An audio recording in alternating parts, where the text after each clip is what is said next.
ವಂದೇಹಂ ಶ್ರೀಗುರು ಶ್ರೀಯುತ ಪದಕಮಲಂ ಶ್ರೀಗುರುನ್ ವೈಷ್ಣವಾಂಶ್ಚ ಶ್ರೀರೂಪಂ ಸಾಗ್ರಜಾತಂ ಸಹಗಣ ರಘುನಾಥಾನ್ವಿತಂ ತ್ವಂ ಸಜೀವಂ ಸಾದ್ವೈತಂ ಸಾವಧೂತಂ ಪರಿಜನಾಸಹಿತಂ ಕೃಷ್ಣ ಚೈತನ್ಯ ದೇವಂ ಶ್ರೀರಾಧಾ ಕೃಷ್ಣ ಪಾದಾನ್ ಸಹಗಣ ಲಲಿತ ಶ್ರೀ ವಿಶಾಖಾನ್ವಿತಾಂಶ್ಚ ಹೇ ಕೃಷ್ಣ ಕರುಣಾ ಸಿಂಧು ದೀನಬಂಧು ಜಗತ್ಪತೆ ಗೋಪೇಶ ಗೋಪಿಕಾ ಕಾಂತ ರಾಧಾಕಾಂತ ನಮೋಸ್ತುತೆ ತಪ್ತ ಕಾಂಚನ ಗೌರಾಂಗಿ ರಾಧೆ ವೃಂದಾವನೇಶ್ವರಿ ಋಷಭಾನುಸುತೆ ದೇವಿ ಪ್ರಣಮಾಮಿ ಹರಿಪ್ರಿಯೆ ನಮೋ ಮಹಾವದನ್ಯಾಯ ಕೃಷ್ಣ ಪ್ರೇಮ ಪ್ರದಾಯತೆ ಕೃಷ್ಣಾಯ ಕೃಷ್ಣ ಚೈತನ್ಯ ನಾಮ್ನೇ ಗೌರತ್ವಿಷೇ ನಮೋ ನಮಃ ಜಯ ಶ್ರೀ ಕೃಷ್ಣ ಚೈತನ್ಯ ಪ್ರಭು ನಿತ್ಯಾನಂದ ಶ್ರೀ ಅದ್ವೈತ ಗದಾಧರ ಶ್ರೀವಾಸಾದಿ ಗೌರಭಕ್ತವೃಂದ ಹರೇ ಕೃಷ್ಣ ಕೃಷ್ಣ ಕೃಷ್ಣ ಹರೇ ಹರೇ ಹರೇ ರಾಮ ರಾಮ ರಾಮ ಹರೇ ಹರೇ ಹರೇ ಕೃಷ್ಣ ಕೃಷ್ಣ ಕೃಷ್ಣ ಹರೇ ಹರೇ ಹರೇ ರಾಮ ರಾಮ ರಾಮ ಹರೇ ಹರೇ ಹರೇ ಕೃಷ್ಣ ಕೃಷ್ಣ ಕೃಷ್ಣ ಹರೇ ಹರೇ ಹರೇ ರಾಮ ರಾಮ ರಾಮ ಹರೇ ಹರೇ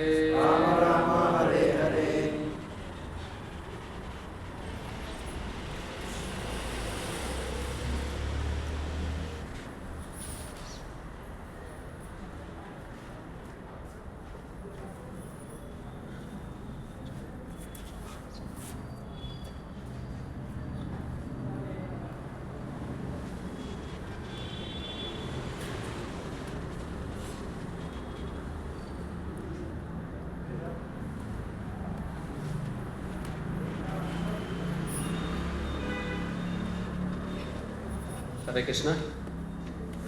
ತಮಗೆಲ್ಲರಿಗೂ ಭಗವದ್ಗೀತೆಯ ಈ ಕಾರ್ಯಕ್ರಮಕ್ಕೆ ಸುಸ್ವಾಗತ. ಇಷ್ಟು ದಿನ ನಾವು ಭಗವದ್ಗೀತೆ 39ನೇ ಶ್ಲೋಕದವರೆಗೂ ಕಲ್ತಿದ್ದೀವಿ. ಇಂದಿನ ಕ್ಲಾಸಲ್ಲಿ ಏನು ಕಲ್ತೀವಿ ಅಂತ ಸ್ವಲ್ಪ ಹೇಳ್ಬೋದಾ ಯಾರನ? ಮೂರು ಥಿಯರಿ ಏನಕ್ಕೆ ಯುದ್ಧ ಮಾಡ್ಬೋದು ಅಂತ ಅವನು ಅರ್ಜುನ ಹತ್ರ ಪ್ರಶ್ನಿಸ್ತಾ ಇದ್ದಾನೆ. ಅರ್ಜುನ ಏನಕ್ಕೆ ಯುದ್ಧ ಮಾಡಬಾರ್ದು ಅಂತ ಅರ್ಜುನ ಕಾರಣಗಳನ್ನು ಕೊಡ್ತಾ ಇದ್ದಾರೆ. 3 ವಾರಗಳಿಂದ ನಾವು 3 ಕಾರಣಗಳನ್ನು ನೋಡಿದ್ದೀವಿ. ಮೊದಲನೇ ಕಾರಣ ಏನು?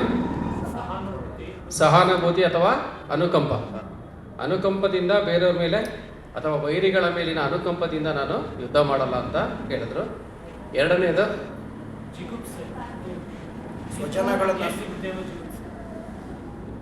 ಅಂದರೆ ನನ್ನವರನ್ನೇ ಕೊಂದರೆ, ನನ್ನ ಸ್ವಜನನ್ನೇ ಕೊಂದರೆ ನನಗೆ ಈವನ್ ಎಂಥ ಒಂದು ಐಶ್ವರ್ಯ ಬಂದರೂ ನಾನು ಯಾರಿಗೆ ತೋರಿಸ್ಕೊಳ್ಳಿ, ನಾನು ಯಾರ ಹತ್ರ ನನ್ನ ಒಂದು ಸಂತೋಷನ ಹಂಚ್ಕೊಳ್ಳಿ.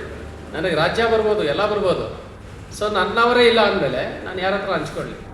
ನನಗದ್ರಿಂದ ಆನಂದ ಸಿಗಲ್ಲ, ಖುಷಿ ಸಿಗಲ್ಲ ಅಂತ ಅವರು ಎರಡನೇ ಕಾರಣ ಕೊಟ್ಟರು. ಮೂರನೇ ಕಾರಣ ಪಾಪ ಬರುತ್ತೆ. ನಾನು ನಮ್ಮ ಶಾಸ್ತ್ರಗಳಿಂದ ಕೇಳಿದ್ದೀನಿ, ಈ ರೀತಿ ನಾವು ಗುರುಗಳನ್ನು ಹಿರಿಯರನ್ನು ಕೊಂದರೆ ನನಗೇನು ಬರುತ್ತೆ? ಪಾಪ ಬರುತ್ತೆ. ಸೊ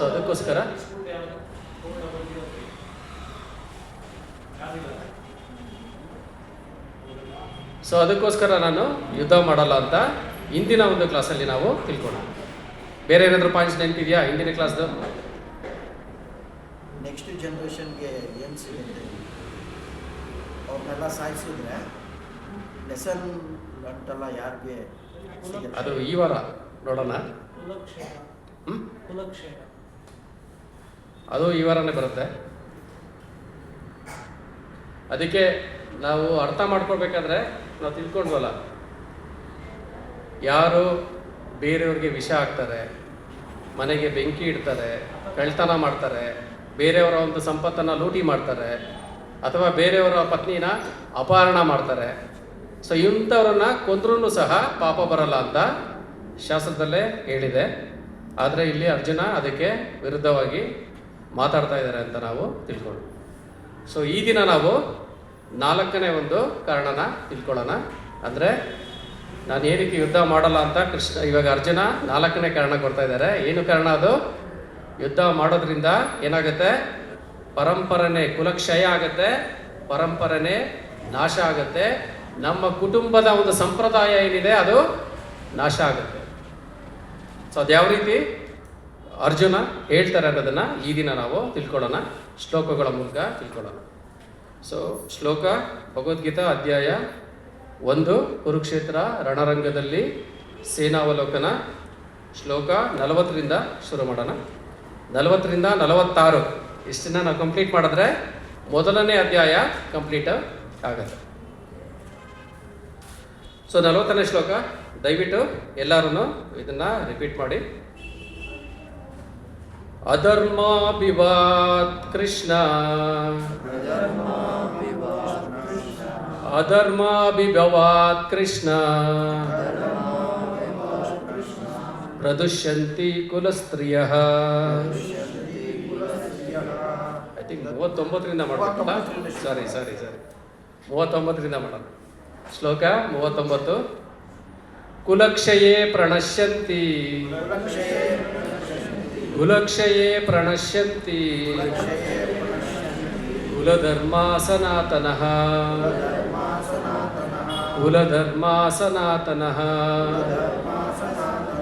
ಧರ್ಮೇ ನಷ್ಟೇ ಕುಲಂ ಕೃತ್ಯಂ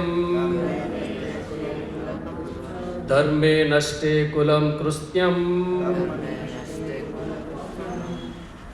ಅಧರ್ಮ ಅಭಿಭವಾತ್ಯುತ ಅಧರ್ಮ ಅಭಿಭವಾತ್ಯುತ. ಇದರ ಅನುವಾದ ದಯವಿಟ್ಟು ಇದನ್ನು ರಿಪೀಟ್ ಮಾಡಿ.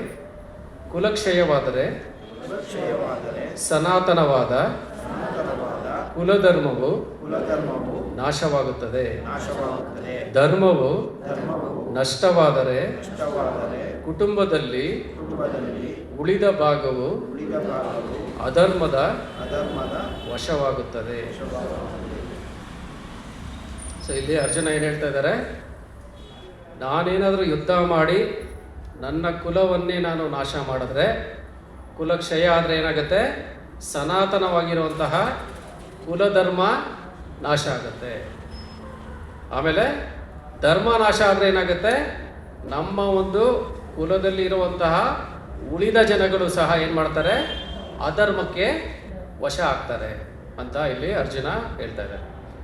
ಈ ಒಂದು ನಾನು ನಿಮ್ಗೆಲ್ಲರಿಗೂ ರಿಕ್ವೆಸ್ಟ್ ಮಾಡ್ತೀನಿ, ಮುಂದೆ ಬರುವಂಥ ಒಂದು 4-5 ಶ್ಲೋಕ ಏನಿದೆ, ಇದು ಒಂಥರ ಚೈನ್ ರಿಯಾಕ್ಷನ್ ಥರ ಇದೆ. ಒಂದಕ್ಕೆ ಖಂಡಿತ ಅದು ಕಂಟಿನ್ಯೂ ಆಗುತ್ತೆ.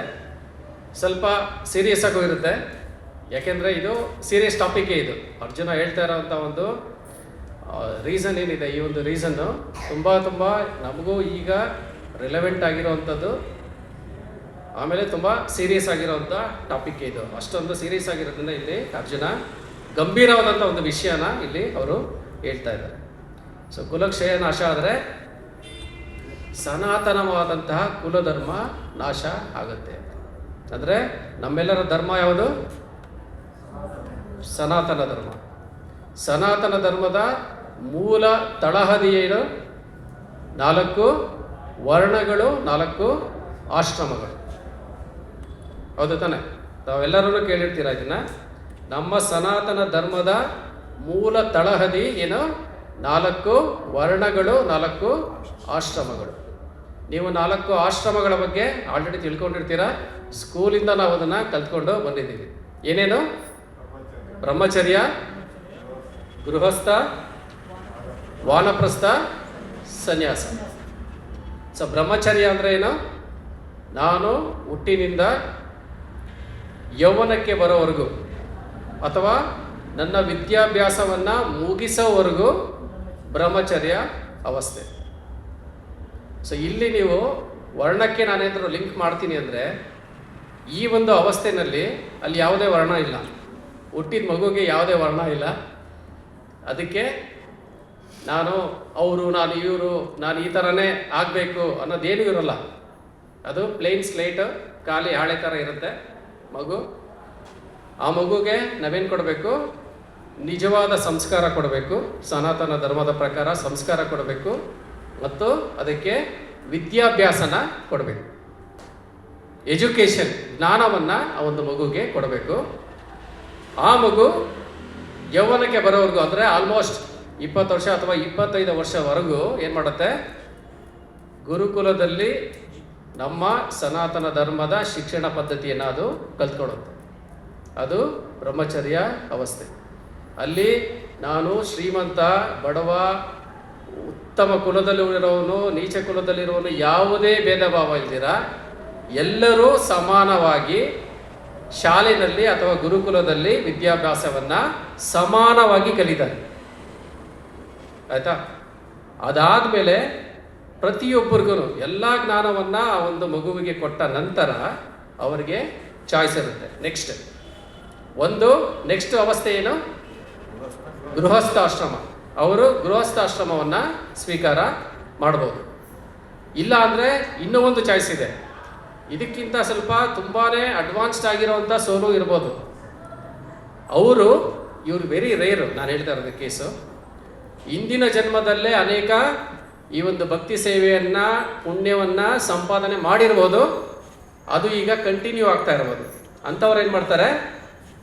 ಬ್ರಹ್ಮಚರ್ಯ ಆಗಿದ ತಕ್ಷಣ ಡೈರೆಕ್ಟಾಗಿ ಸನ್ಯಾಸವನ್ನು ಸ್ವೀಕಾರ ಮಾಡ್ತಾರೆ.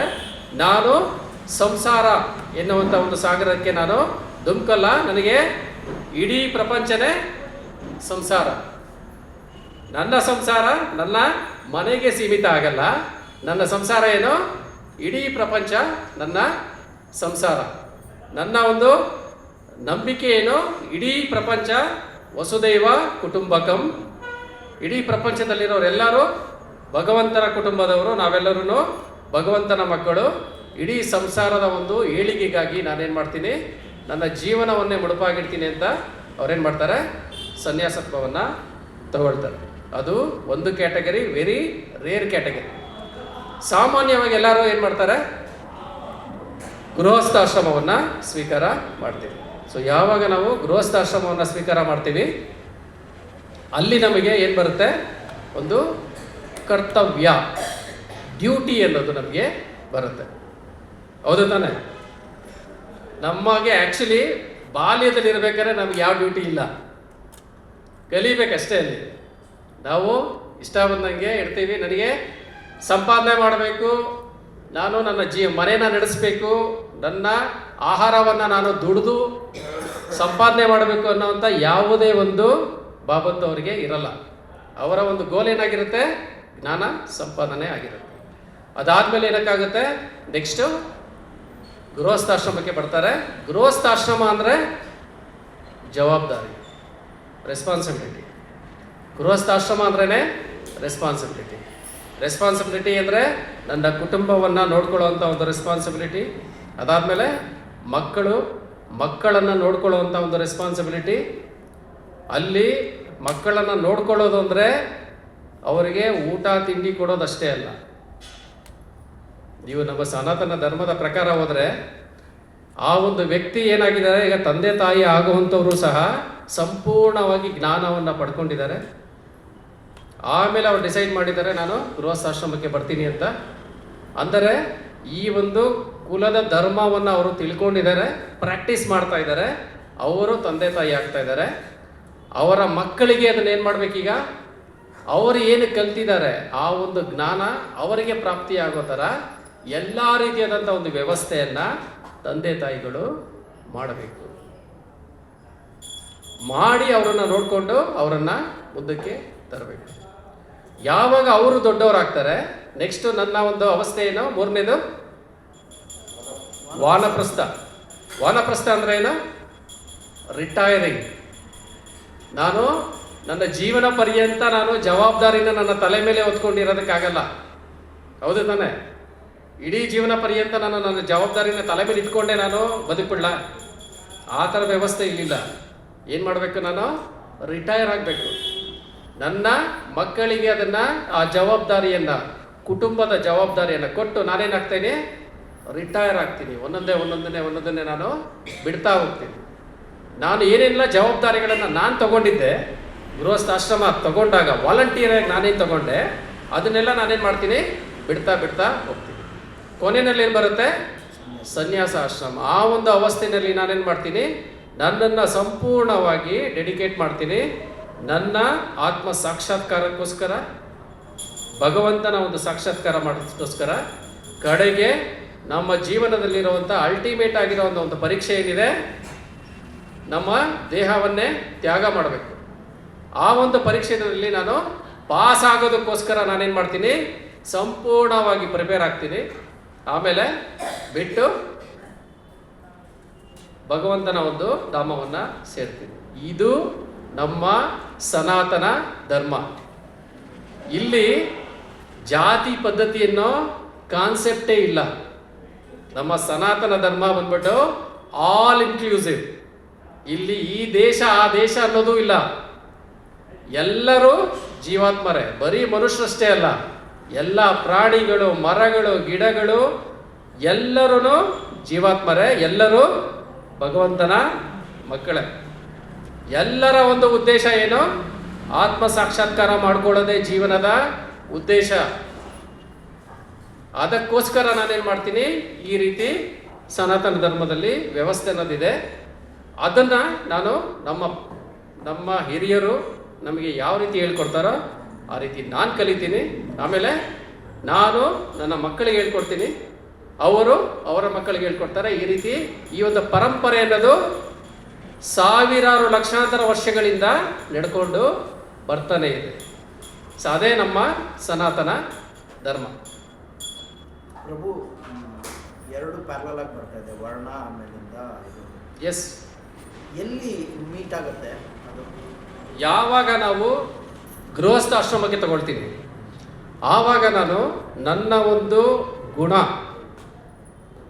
ಒಂದು ಗುಣ ಏನಿದೆ, ಕ್ಯಾರೆಕ್ಟರ್ ಏನಿದೆ, ಆಮೇಲೆ ನಾನು ಯಾವ ಒಂದು ಕೆಲಸವನ್ನು ಮಾಡಬೇಕು ಅಂತಿದ್ದೀನಿ ಅಥವಾ ಪ್ರೊಫೆಷನ್ನ ತಗೋಬೇಕು ಅಂತಿದ್ದೀನಿ, ಅದು ನಾನು ಜ್ಞಾನವನ್ನು ಪಡ್ಕೊಂಡು ಎಜುಕೇಷನ್ನ ತಗೊಂಡು ಗ್ರ್ಯಾಜುಯೇಟ್ ಆಗೋ ಅಷ್ಟರಲ್ಲಿ ನನಗೆ ಕ್ಲಿಯರ್ ಆಗುತ್ತೆ, ಹೌದಾ?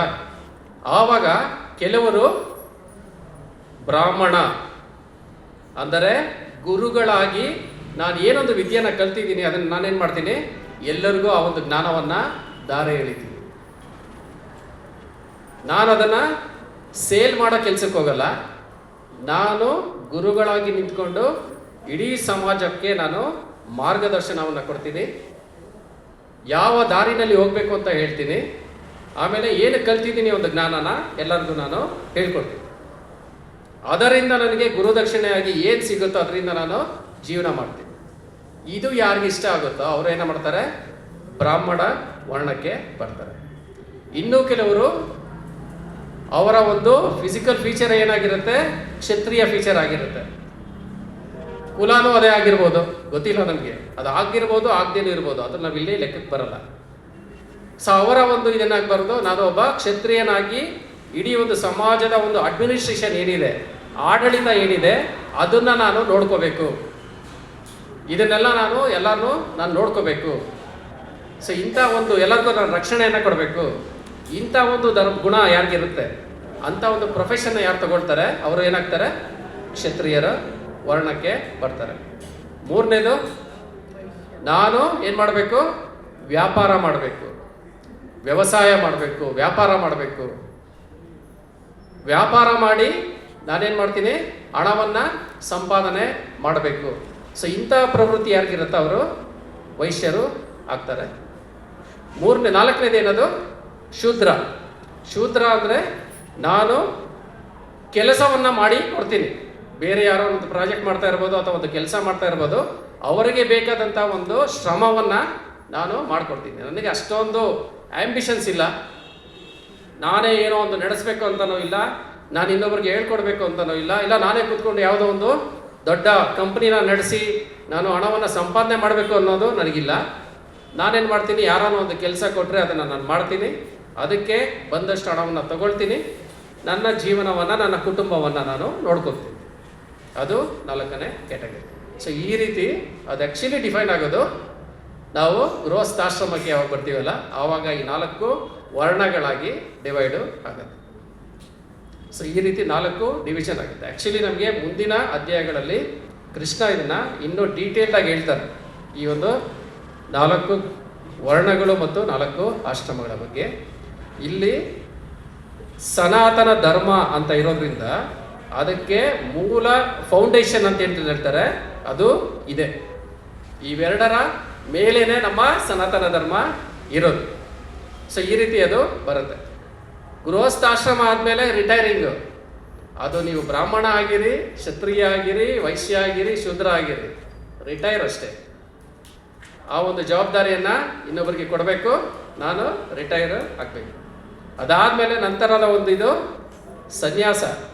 ಅಲ್ಲಿ ಯಾವುದೇ ವರ್ಣ ಇಲ್ಲ, ಎಲ್ಲರಿಗೂ ಒಂದೇ ಗೋಲೇನೋ, ನನ್ನ ಆತ್ಮ ಸಾಕ್ಷಾತ್ಕಾರ ಮಾಡ್ಕೋಬೇಕು, ಭಗವಂತನ ಒಂದು ಸಾಕ್ಷಾತ್ಕಾರ ಮಾಡ್ಕೋಬೇಕು, ನಮ್ಮ ಫೈನಲ್ ಎಕ್ಸಾಮ್ನ ನಾನು ಫೇಸ್ ಮಾಡಬೇಕು ಅಷ್ಟೇ. ಅದೊಂದೇ ಗೋಲ್. ಅದಕ್ಕೋಸ್ಕರ ನಾನೇನು ಮಾಡ್ತೀನಿ, ಸಂಪೂರ್ಣವಾಗಿ ಅದಕ್ಕೋಸ್ಕರನೇ ಪ್ರಿಪೇರ್ ಆಗ್ತೀನಿ. ನಾನು ತಿನ್ನೋದಕ್ಕೋಸ್ಕರ ಹುಡುಕ್ಬೇಕು, ಇಲ್ಲ ಅವ್ರನ್ನ ಏನೋ ಮಾಡಬೇಕು, ನನ್ನ ಮಕ್ಕಳಿಗೆ ಮದುವೆ ಮಾಡಬೇಕು, ಅವೆಲ್ಲ ಆಗೋಗಿದೆ. ಮೊಮ್ಮಕ್ಕಳಿಗೆ ಮಾಡೋದು ಬೇಕಿಲ್ಲ, ನಿಮ್ಮ ಮಕ್ಕಳು ಮಾಡ್ತಾರೆ. ಸೊ ಅವ್ರು ಮಾಡ್ಕೊತಾರೆ. ನೀವೇನು ಮಾಡಬೇಕು, ಸಂಪೂರ್ಣವಾಗಿ ಏನು ಮಾಡಬೇಕು, ಈ ಒಂದು ಜ್ಞಾನವನ್ನು ಪಡ್ಕೊಳ್ಳೋದ್ರಲ್ಲಿ, ಅದನ್ನು ಸಂಪೂರ್ಣವಾಗಿ ಆಚರಣೆ ಮಾಡೋದ್ರಲ್ಲಿ, ಪಬ್ಲಿಕ್ ಎಕ್ಸಾಮ್ ಇನ್ನೇನು 1 ತಿಂಗಳಲ್ಲಿದೆ, 2 ತಿಂಗಳಲ್ಲಿದೆ ಅಂದಾಗೆ ಆ ಒಂದು ಸ್ಟೂಡೆಂಟ್ ಯಾವ ರೀತಿ ಕುತ್ಕೊಂಡು ಹಗಲು ರಾತ್ರಿ ಓದ್ಕೊಂಡು ಪ್ರಿಪೇರ್ ಆಗಿ ರೆಡಿ ಆಗ್ತಾರಲ್ಲ, ಆ ರೀತಿ ನಾವು ರೆಡಿ ಆಗಬೇಕು ಆ ಒಂದು ಫೈನಲ್ ಎಕ್ಸಾಮ್ನ ಫೇಸ್ ಮಾಡೋದಕ್ಕೆ. ಇದು ನಮ್ಮ ಸನಾತನ ಧರ್ಮ. ಇಲ್ಲಿ ಅರ್ಜುನ ಏನು ಹೇಳ್ತಾ ಇದ್ದಾರೆ, ಇಲ್ಲಿರುವಂತಹ ನನ್ನ ಕುಲ ಬಾಂಧವರನ್ನು, ಗುರುಗಳನ್ನು, ಹಿರಿಯರನ್ನು ಕೊಂದರೆ ಏನಾಗುತ್ತೆ, ಕುಲನೇ ಕ್ಷಯ ಆಗುತ್ತೆ. ಕುಲಕ್ಷಯದಿಂದ ಏನಾಗುತ್ತೆ, ಕುಲದ ಧರ್ಮನೇ ನಾಶ ಆಗೋಗುತ್ತೆ. ಕುಲದ ಧರ್ಮ ನಾಶ ಆದರೆ ಆ ಒಂದು ಕುಟುಂಬದಲ್ಲಿ ಯಾರು ಉಳಿದಿರ್ತಾರಲ್ಲ ಅವರೆಲ್ಲ ಏನಾಗ್ತಾರೆ, ಅಧರ್ಮದ ದಾರಿಗೆ ಬರ್ತಾರೆ ಅಂತ ಹೇಳ್ತಾರೆ.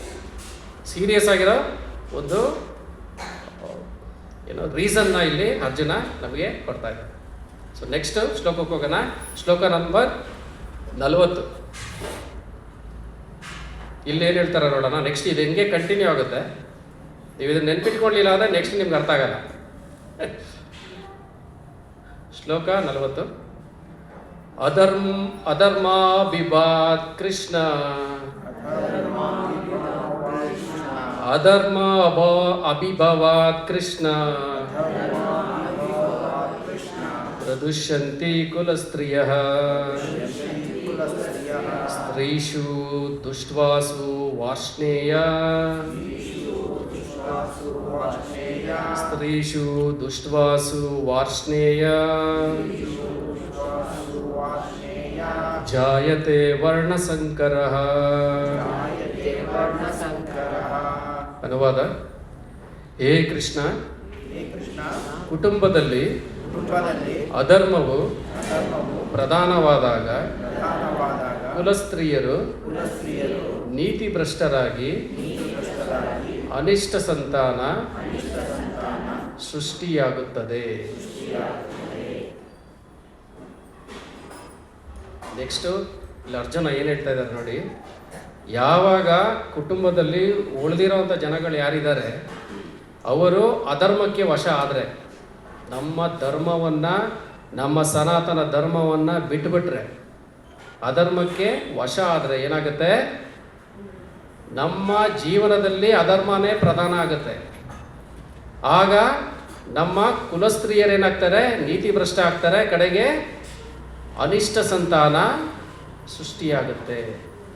ಅಂದರೆ ಅನ್ವಾಂಟೆಡ್ ಚೈಲ್ಡು ಬರ್ತಾರೆ.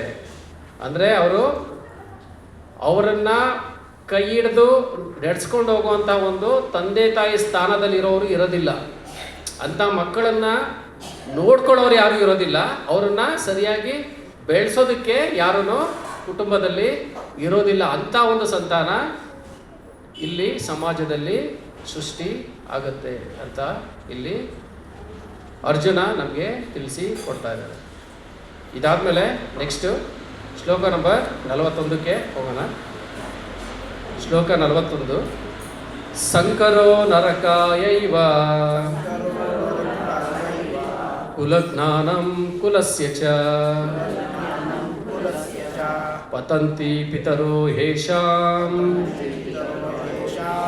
ಲುಪ್ತಪಿಂಡೋದಕ ಕ್ರಿಯಃ.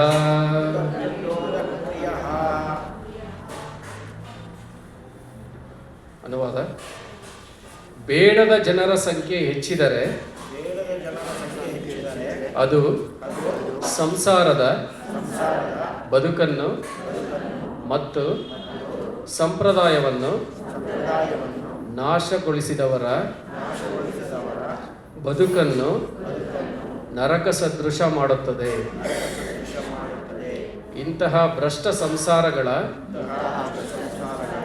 ಪೂರ್ವಿಕರು ಪತನ ಹೊಂದುತ್ತಾರೆ, ಏಕೆಂದರೆ ಅವರಿಗಾಗಿ ನಡೆಯಬೇಕಾದ ಪಿಂಡೋದಕ ಕ್ರಿಯೆಗಳು ಸಂಪೂರ್ಣವಾಗಿ ನಿಂತು ಹೋಗುತ್ತವೆ. ನೋಡಿ, ಈ ಒಂದು 2 ಶ್ಲೋಕದಲ್ಲಿ ಅರ್ಜುನ ಏನು ಹೇಳ್ತಾ ಇದ್ದಾನೆ, ಈ ಒಂದು ನಮ್ಮ ಒಂದು ಕುಟುಂಬದಲ್ಲಿ ನಾವು ಧರ್ಮನ ಬಿಟ್ಟರೆ, ಅಧರ್ಮದ ಒಂದು ದಾರಿನ ತಗೊಂಡ್ರೆ ಕುಲಸ್ತ್ರೀಯರು ದಾರಿ ತಪ್ತಾರೆ, ಅನಿಷ್ಟ ಸಂತಾನ ಬರುತ್ತೆ, ಕಡೆಗೆ ಅವರಿಗೆ ಜೀವನದಲ್ಲಿ ಏನು ಮಾಡಬೇಕು ಏನು ಮಾಡಬಾರ್ದು ಅನ್ನೋದು ಗೊತ್ತಿಲ್ಲ. ಎಲ್ಲರೂ ಏನಾಗ್ತಾರೆ, ನರಕ ಸದೃಶವಾದಂತಹ ಒಂದು ಬದುಕನ್ನು ಬಾಳೋದಕ್ಕೆ ಶುರು ಮಾಡ್ತಾರೆ. ಕಡೆಗೆ ಆ ಒಂದು ಸಂತಾನ ತನ್ನ ಪೂರ್ವಿಕರಿಗೆ ಪಿಂಡೋದಕ ಕ್ರಿಯೆಗಳನ್ನು ಮಾಡೋದನ್ನು ಸಹ ನಿಲ್ಲಿಸುತ್ತೆ. ಇದರಿಂದ ಏನಾಗುತ್ತೆ, ನಮ್ಮ ಪೂರ್ವಿಕರು ಸಹ ಪತನ ಹೊಂದುತ್ತಾರೆ. ಚೈನ್ ರಿಯಾಕ್ಷನ್ ಅಂತಾರಲ್ಲ, ಆ ರೀತಿ ಇದು ಮುಂದಕ್ಕೆ ಕಂಟಿನ್ಯೂ ಆಗ್ತಾ ಇದೆ. ಸೊ ನಮ್ಮ ಒಂದು ಕುಟುಂಬದ ವ್ಯವಸ್ಥೆಯಲ್ಲಿ ಯಾವಾಗ ಜವಾಬ್ದಾರಿಯಾದಂತಹ ಒಂದು ತಂದೆ ತಾಯಿ ಇಡ್ತಾರೆ, ಆ ಒಂದು ಮಗುವಿಗೆ ಏನು ಮಾಡ್ತಾರೆ, ಈ ಒಂದು ಭೌತಿಕ ಪ್ರಪಂಚದಲ್ಲಿ ಬರೋದೇ ಒಂದು ಕಲ್ಮಶ. ಅದು ಕಲ್ಮಶ ನಾವು ಎತ್ಕೊಂಡು ನಾವು ಬರ್ತೀವಿ. ಆ ಒಂದು ಮಗುವಿಗೆ ನಾವೇನು ಮಾಡ್ತಾ ಇರ್ತೀವಿ, 16 ರೀತಿಯಾದಂತಹ ಒಂದು ಸಂಸ್ಕಾರಗಳನ್ನು ಆ ಒಂದು ತಂದೆ ತಾಯಿಗಳು ನಡೆಸ್ಕೊಡ್ತಾರೆ. ಒಂದು ಜೀವಾತ್ಮಕ್ಕೆ ಯಾವ ರೀತಿ 16 ರೀತಿಯಾದಂಥ ಒಂದು ಸಂಸ್ಕಾರಗಳು ನಡೆಯುತ್ತೆ. ಸಂಸ್ಕಾರ ಅಂದರೆ ಏನು?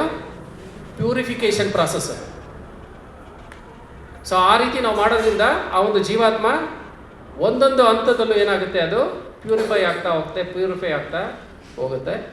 ಆವಾಗ ಅದು ಜ್ಞಾನವನ್ನು ಸ್ವೀಕಾರ ಮಾಡುತ್ತೆ, ಚೆನ್ನಾಗಿ ತನ್ನ ಜೀವನವನ್ನು ಯಶಸ್ವಿ ಮಾಡಿಕೊಳ್ಳುತ್ತೆ. ಈಗ ಅನಿಷ್ಟ ಸಂತಾನ ಬಂದರೆ ಅವರನ್ನು ನೋಡ್ಕೊಳ್ಳೋರು ಯಾರೂ ಇಲ್ಲ ಅಂದರೆ, ಜವಾಬ್ದಾರಿ ಇಲ್ಲದೆ ಇರೋವಂಥ ತಂದೆ ತಾಯಿಗಳಿದ್ದರೆ ಏನಾಗುತ್ತೆ, ಆ ಒಂದು ಸಂಸ್ಕಾರಗಳು ಆ ಮಗುವಿಗೆ ಸಿಗಲ್ಲ. ಸೊ ಜಸ್ಟ್ ನಿಮ್ಮ ಒಂದು ಇನ್ಫಾರ್ಮೇಷನ್ಗೆ ಯಾವ ಒಂದು 16 ಸಂಸ್ಕಾರಗಳಿದೆ ಅಂತ ಒಂದ್ಸತಿ ಹೇಳ್ತೀನಿ. ಮೊದಲನೇದು, ಆ ಒಂದು ಜೀವಾತ್ಮಕ್ಕೆ ಅದು ಶುರುವಾಗೋದು ಎಲ್ಲಿಂದ ಶುರುವಾಗುತ್ತೆ? ಗರ್ಭಧಾನ ಸಂಸ್ಕಾರದಿಂದ ಶುರುವಾಗುತ್ತೆ. ನಮ್ಮ ಸನಾತನ ಧರ್ಮ ನೋಡಿ ಯಾವ ರೀತಿ ಇದೆ. ಗರ್ಭಧಾನ ಸಂಸ್ಕಾರದಿಂದ ಆ ಒಂದು ಪ್ರಕ್ರಿಯೆ, ಪ್ಯೂರಿಫಿಕೇಶನ್ ಪ್ರಾಸೆಸ್ಸು ಶುರು ಆಗುತ್ತೆ. ಅದಾದಮೇಲೆ ಎರಡನೇದು, 3ನೇ ತಿಂಗಳಲ್ಲಿ ಆ ಒಂದು ತಾಯಿ ಗರ್ಭಿಣಿಯಾದಾಗ 3ನೇ ತಿಂಗಳಲ್ಲಿ ಮಾಡುವಂಥ ಒಂದು ಸಂಸ್ಕಾರ ಪುಂಸಾವನ ಸಂಸ್ಕಾರ. ಅದಾದಮೇಲೆ ಪುಂಸಾವನ ಸಂಸ್ಕಾರ ಅಂದರೆ ಆ ಒಂದು ತಾಯಿಗೆ ಆ ಒಂದು ಗರ್ಭಿಣಿ ಆದಾಗ ಯಾವುದೇ ರೀತಿಯಾದಂಥ ಒಂದು ತೊಂದರೆ ಆಗದೇ ಇರೋ ರೀತಿ ಮಾಡುವಂಥ ಒಂದು ಪೂಜೆ ಪುಂಸಾವನ ಸಂಸ್ಕಾರ ಅಂತ. ಮೂರನೇದು ಸೀಮಂತ, ಇದೆಲ್ಲರಿಗೂ ಗೊತ್ತಿದೆ. ಅಂದರೆ ಆ ಒಂದು ತಾಯಿಯ ಕೂದಲನ್ನು ಕಟ್ ಮಾಡ್ತಾರ, ಇಲ್ಲ ಪ್ರೊಟೆಕ್ಟ್ ಮಾಡ್ತಾರಲ್ಲ, ಪ್ರೊಟೆಕ್ಟ್ ಮಾಡಿ, ಅಂದರೆ ಅವರು ಮೆಂಟಲಿ ಪೀಸ್ಫುಲ್ ಆಗಿರಬೇಕು, ಆ ಒಂದು ಮಗು ಚೆನ್ನಾಗಿ ಆರೋಗ್ಯವಾಗಿ ಹುಟ್ಟಬೇಕು ಅಂತ ಒಂದು ಸೀಮಂತ ಸಂಸ್ಕಾರವನ್ನು ಮಾಡ್ತಾರೆ. ಅದಾದಮೇಲೆ ಮಗು ಹುಟ್ಟಿದ ತಕ್ಷಣ ಜಾತಕರ್ಮ, ಹುಟ್ಟಿದ ತಕ್ಷಣ ಮಾಡುವಂಥ ಒಂದು ಸಂಸ್ಕಾರ ಜಾತಕರ್ಮ 4ನೇದು. 5ನೇದು ನಾಮಕರಣ, ಅಂದರೆ ಮಗುವಿಗೆ ಹೆಸರನ್ನು ಕೊಡುವಂಥ ಒಂದು ಸಂಸ್ಕಾರ. ನಾವೆಲ್ಲರೂ ನೀನು ಯಾರು ಅಂದರೆ ನಮ್ಮ ಹೆಸರನ್ನು ಹೇಳ್ಬಿಡ್ತೀವಿ. ನಾವು ಹುಟ್ಟಿದಾಗ ನಮಗೆ ಯಾವ ಹೆಸರು ಇರಲಿಲ್ಲ, ನಾವಿಲ್ಲಿಗೆ ಬಂದಾಗ ನಮಗೆ ಯಾವ ಹೆಸರು ಇರಲಿಲ್ಲ. ಅದನ್ನು ನಮಗೆ ಕೊಟ್ಟಿರೋದು ಯಾರು? ಪೇರೆಂಟ್ಸ್. ನಮ್ಮ ತಂದೆ ತಾಯಿಗಳು ನಮಗೆ ಕೊಟ್ಟಿದ್ದಾರೆ. ಅದೇ ನಾನು ಅಂದ್ಕೊಂಡು ಜೀವನನ ಮಾಡ್ತಾ ಇದ್ದೀನಿ. ಸೊ ನಾಮಕರಣ ಸಂಸ್ಕಾರ ಆಗುತ್ತೆ 5ನೇದು. ಅದಾದಮೇಲೆ ನಿಷ್ಕ್ರಮಣ ಸಂಸ್ಕಾರ 6ನೇದು. ಅಂದರೆ ಫಸ್ಟು ಮಗು ವಸ್ತುವನ್ನು ದಾಟದಾಗ ಮಾಡುವಂಥ ಒಂದು ಸಂಸ್ಕಾರ. ಮೊದಲ ಬಾರಿ ಮಗು ಮನೆಯ ಹೊಸ್ತಿಲನ್ನು ದಾಟಿದಾಗ ಮಾಡುವಂಥ ಒಂದು ಸಂಸ್ಕಾರ ನಿಷ್ಕ್ರಮಣ ಸಂಸ್ಕಾರ. ಅದಾದಮೇಲೆ ಅನ್ನಪ್ರಾಶನ ಸಂಸ್ಕಾರ, ಅಂದರೆ ಮಗು ಹುಟ್ಟಿದಾಗ ಬರೀ ಹಾಲನ್ನು ಕುಡಿತಾ ಇರುತ್ತೆ.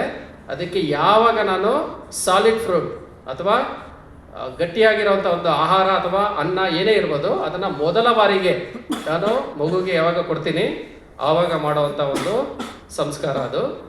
ಅದಾದಮೇಲೆ 8ನೇದು ಚೂಡಾಕರಣ ಸಂಸ್ಕಾರ, ಅಂದರೆ ಮೊದಲಿಗೆ ಆ ಮಗುವಿನ ಕೂದಲನ್ನು ಕಟ್ ಮಾಡೋವಂಥ ಒಂದು ಸಂಸ್ಕಾರ. 9ನೇದು ಕರ್ಣ ಭೇದ ಸಂಸ್ಕಾರ, ಅಂದರೆ ಕಿವಿ ಚುಚ್ಚುವಂಥ ಒಂದು ಸಂಸ್ಕಾರ 9ನೇದು. 10ನೇದು ವಿದ್ಯಾರಂಭ ಸಂಸ್ಕಾರ, ಆ ಒಂದು ಮಗು ವಿದ್ಯಾಭ್ಯಾಸವನ್ನು ಶುರು ಮಾಡಬೇಕಾದ್ರೆ ಮಾಡುವಂಥ ಒಂದು ಸಂಸ್ಕಾರ.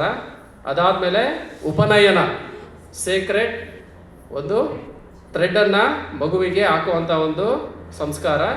ಅದಾದಮೇಲೆ ವೇದಾರಂಭ, ವಿದ್ಯಾರಂಭನೂ ಇದೆ, ವೇದಾರಂಭನೂ ಇದೆ. ಉಪನಯನ ಆದಮೇಲೆ ವೇದಾರಂಭ ನಡೆಯುತ್ತೆ. ವೇದಗಳನ್ನು ಸ್ಟಡಿ ಮಾಡೋದಕ್ಕೆ ಶುರು ಮಾಡುವಾಗ ಮಾಡುವಂಥ ಒಂದು ಸಂಸ್ಕಾರ. ಅದಾದಮೇಲೆ ಕೇಶಾಂಟ ಅಥವಾ ಗೋದಾನ ಸಂಸ್ಕಾರ ಇದೆ. ಮೊದಲ ಬಾರಿಗೆ ಆ ಒಂದು ಮಗು ಯಾವಾಗ ದೊಡ್ಡವನಾಗಿರ್ತಾನೆ, ಯಾವಾಗ ಗಡ್ಡ ಬೆಳೆಯುತ್ತೆ, ಮೊದಲಿಗೆ ಯಾವಾಗ ಶೇವ್ ಮಾಡ್ತಾರಲ್ಲ ಆವಾಗ, ಅಥವಾ ಮಾತಾಜಿಗಳಿಗೆ ಅವರು ಯಾವಾಗ ಮೆಚ್ಯೂರ್ ಆಗ್ತಾರಲ್ಲ ಆವಾಗ ಮಾಡುವಂಥ ಒಂದು ಸಂಸ್ಕಾರ. ಅದಾದಮೇಲೆ ಸಮವರ್ತನ ಸಂಸ್ಕಾರ, ಅಂದರೆ ಗ್ರ್ಯಾಜುಯೇಷನ್ ಕಂಪ್ಲೀಟ್ ಆದಾಗ ಮಾಡುವಂಥ ಒಂದು ಸಂಸ್ಕಾರ. ಅದಾದ ಮೇಲೆ ಮಾಡೋದು ವಿವಾಹ ಸಂಸ್ಕಾರ 15ನೇದು. ನಾವು ಮಾಡೋದು ಹೆಂಗೆ, ಒಂದ್ಸತಿ ನಾಮಕರಣ ಮಾಡಿರ್ತೀವಿ, ಇಲ್ಲಾಂದರೆ ಡೈರೆಕ್ಟಾಗಿ ಎಲ್ಲರೂ ಮದುವೆ ಬಗ್ಗೆ ಯೋಚನೆ ಮಾಡ್ತಾ ಇರ್ತೀವಿ. 15 ಸಂಸ್ಕಾರಗಳಿದೆ ಮದುವೆ ಆಗುವಷ್ಟರಲ್ಲಿ. ಮದುವೆ ಆದಮೇಲೆ ನಿಮಗೆ ಎಲ್ಲ ಬುದ್ಧಿನೂ ಇದೆ, ನಿಮಗೆ ಜವಾಬ್ದಾರಿ ಇದೆ, ನೀವು ನಿಮ್ಮ ಜೀವನವನ್ನು ನಡೆಸಬೇಕು, ರಿಟೈರ್ ಆಗಬೇಕು, ಎಕ್ಸಾಮ್ಗೆ ಪ್ರಿಪೇರ್ ಆಗಬೇಕು. ಕೊನೆಯಲ್ಲಿ ಅಂತ್ಯೇಷ್ಟಿ ನಡೆಯುತ್ತೆ. ಅದು ಭಗವಂತನ ಇಚ್ಛೆ ಪ್ರಕಾರ ಯಾರು ಮಾಡಬೇಕೋ ಅದನ್ನು ಮಾಡ್ತಾರೆ. ನಿಮ್ಮ ಗೋಲ್ ಏನಾಗಿರಬೇಕು, ಎಕ್ಸಾಮ್ನ ಫೇಸ್ ಮಾಡೋದು ಏನಾಗಿರಬೇಕೋ ಅದಕ್ಕೆ ನೀವು ಪ್ರಿಪೇರ್ ಆಗಬೇಕು. ಇದು ನಮ್ಮ ಸನಾತನ ಧರ್ಮ. ಇದನ್ನು ಕೊಡೋರು ಇಲ್ಲ ಅಂದರೆ ಕುಟುಂಬದಲ್ಲಿ ಏನಾಗುತ್ತೆ, ಆ ಮಕ್ಕಳು ಮಾಡುವಂಥ ಜೀವನನೇ ನರಕ ಸದೃಶವಾಗಿರುತ್ತೆ. ಆಮೇಲೆ ಅವರು ಹಿರಿಯರಿಗೆ ಯಾವುದೇ ರೀತಿಯಾದಂಥ ಒಂದು ಪಿಂಡೋದಕ ಕ್ರಿಯೆಗಳನ್ನು ಮಾಡೋದಿಲ್ಲ, ನಿಲ್ಲಿಸ್ಬಿಡ್ತಾರೆ. ಅವ್ರಿಗೆ ಗೊತ್ತೇ ಇಲ್ಲ ಪಿಂಡೋದಕ ಕ್ರಿಯೆನ. ಅವ್ರು ಬಂದ್ಬಿಟ್ಟು ತಗೊಳ್ತಾರ, ಅದರಿಂದ ಏನಾದ್ರು ಆಗುತ್ತಾ, ನಾನು ಪಿಂಡ ಇಡಬೇಕಾ, ನಾನು ಇಡಲ್ಲ, ಐ ಆಮ್ ಮಾಡರ್ನ್, ಇದನ್ನೆಲ್ಲ ನಾನು ನಂಬಲ್ಲ, ನಾನು ತುಂಬ ಅಡ್ವಾನ್ಸ್ ಆಗಿರೋನು, ಇದನ್ನೆಲ್ಲ ನಾನು ಮಾಡಲ್ಲ. ಸೊ ಈ ರೀತಿ ಇರೋವಂಥ ಮಕ್ಕಳು ಜಾಸ್ತಿ ಆಗ್ತಾರೆ. ಇದರಿಂದ ಏನಾಗುತ್ತೆ, ಇನ್ ಕೇಸ್ ನಮ್ಮ ಪೂರ್ವಿಕರು ನರಕ ಸದೃಶದಲ್ಲಿ ಅಥವಾ ನರಕದಲ್ಲಿ ಯಾರನ್ನ ಇದ್ದರೆ ಅವರು ಅಲ್ಲೇನೆ ನೆರಳೋ ಥರ ಆಗುತ್ತೆ. ಕುಟುಂಬ ನನ್ನ ಒಂದು ಕುಲದಲ್ಲಿ ಯಾರೋ ಆ ಒಂದು ಮಗು ಅಂತ ಒಂದು ಸಂಸ್ಕಾರನ ಬೆಳೆಸ್ಕೊಂಡು ಅವ್ರೇನಾದರೂ ಈ ಥರ ಪಿಂಡೋದಕ ಕಾರ್ಯಗಳನ್ನು ಸರಿಯಾಗಿ ಮಾಡಿದ್ರೆ ಏನಾಗುತ್ತೆ, ನಮ್ಮ ಪೂರ್ವಿಕರು ಉದ್ಧಾರ ಆಗ್ತಾರೆ. ಬೈ ಚಾನ್ಸ್ ಯಾರೋ ಒಬ್ರು ನಮ್ಮ ಲೈನೇಜಲ್ಲಿ ಸಫರ್ ಆಗ್ತಾ ಇದ್ರೆ ಏನಾಗುತ್ತೆ, ಅವರು ಅದರಿಂದ ಬಿಡುಗಡೆ ಆಗ್ತಾರೆ. ಇವೆಲ್ಲ ಸೈನ್ಸು, ಇವೆಲ್ಲನೂ ಏನು ಸೈನ್ಸು. ಅವರು ನಮಗೋಸ್ಕರ ಮಾಡಿದ್ದಾರೆ, ನಾವು ಅವರಿಗೋಸ್ಕರ ಮಾಡೋದು ನನ್ನ ಡ್ಯೂಟಿ. ನೀವ್ಯಾರು ಫೇವರ್ ಮಾಡ್ತಾ ಇಲ್ಲ, ನಮ್ಮ ಕರ್ತವ್ಯ. ಗೃಹಸ್ಥಾಶ್ರಮ ಅಂದರೆ ಏನದು ಕರ್ತವ್ಯ. ಒಂದೊಂದು ಸ್ಟೆಪ್ಪಲ್ಲೂ ಒಂದೊಂದು ಸ್ಟೇಜಲ್ಲೂ ಡ್ಯೂಟಿ, ಕರ್ತವ್ಯ.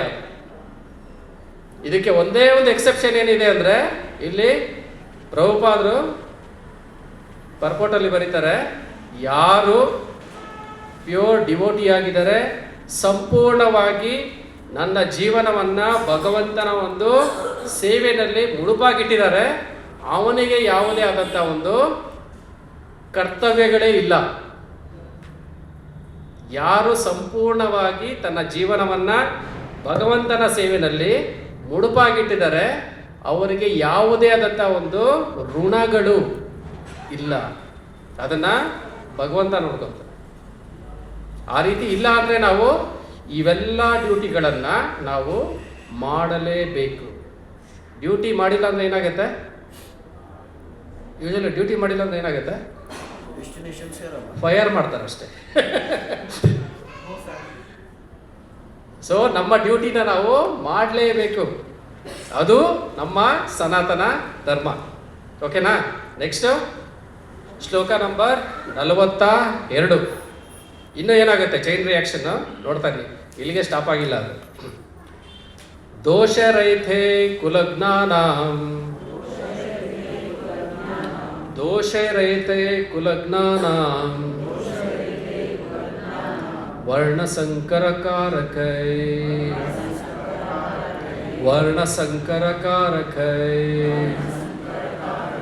ಉತ್ಸಾದ್ಯಂತೆ ಜಾತಿ ಧರ್ಮ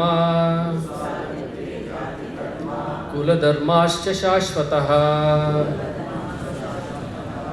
ಅನುವಾದ: ಕುಟುಂಬದ ಸಂಪ್ರದಾಯವನ್ನು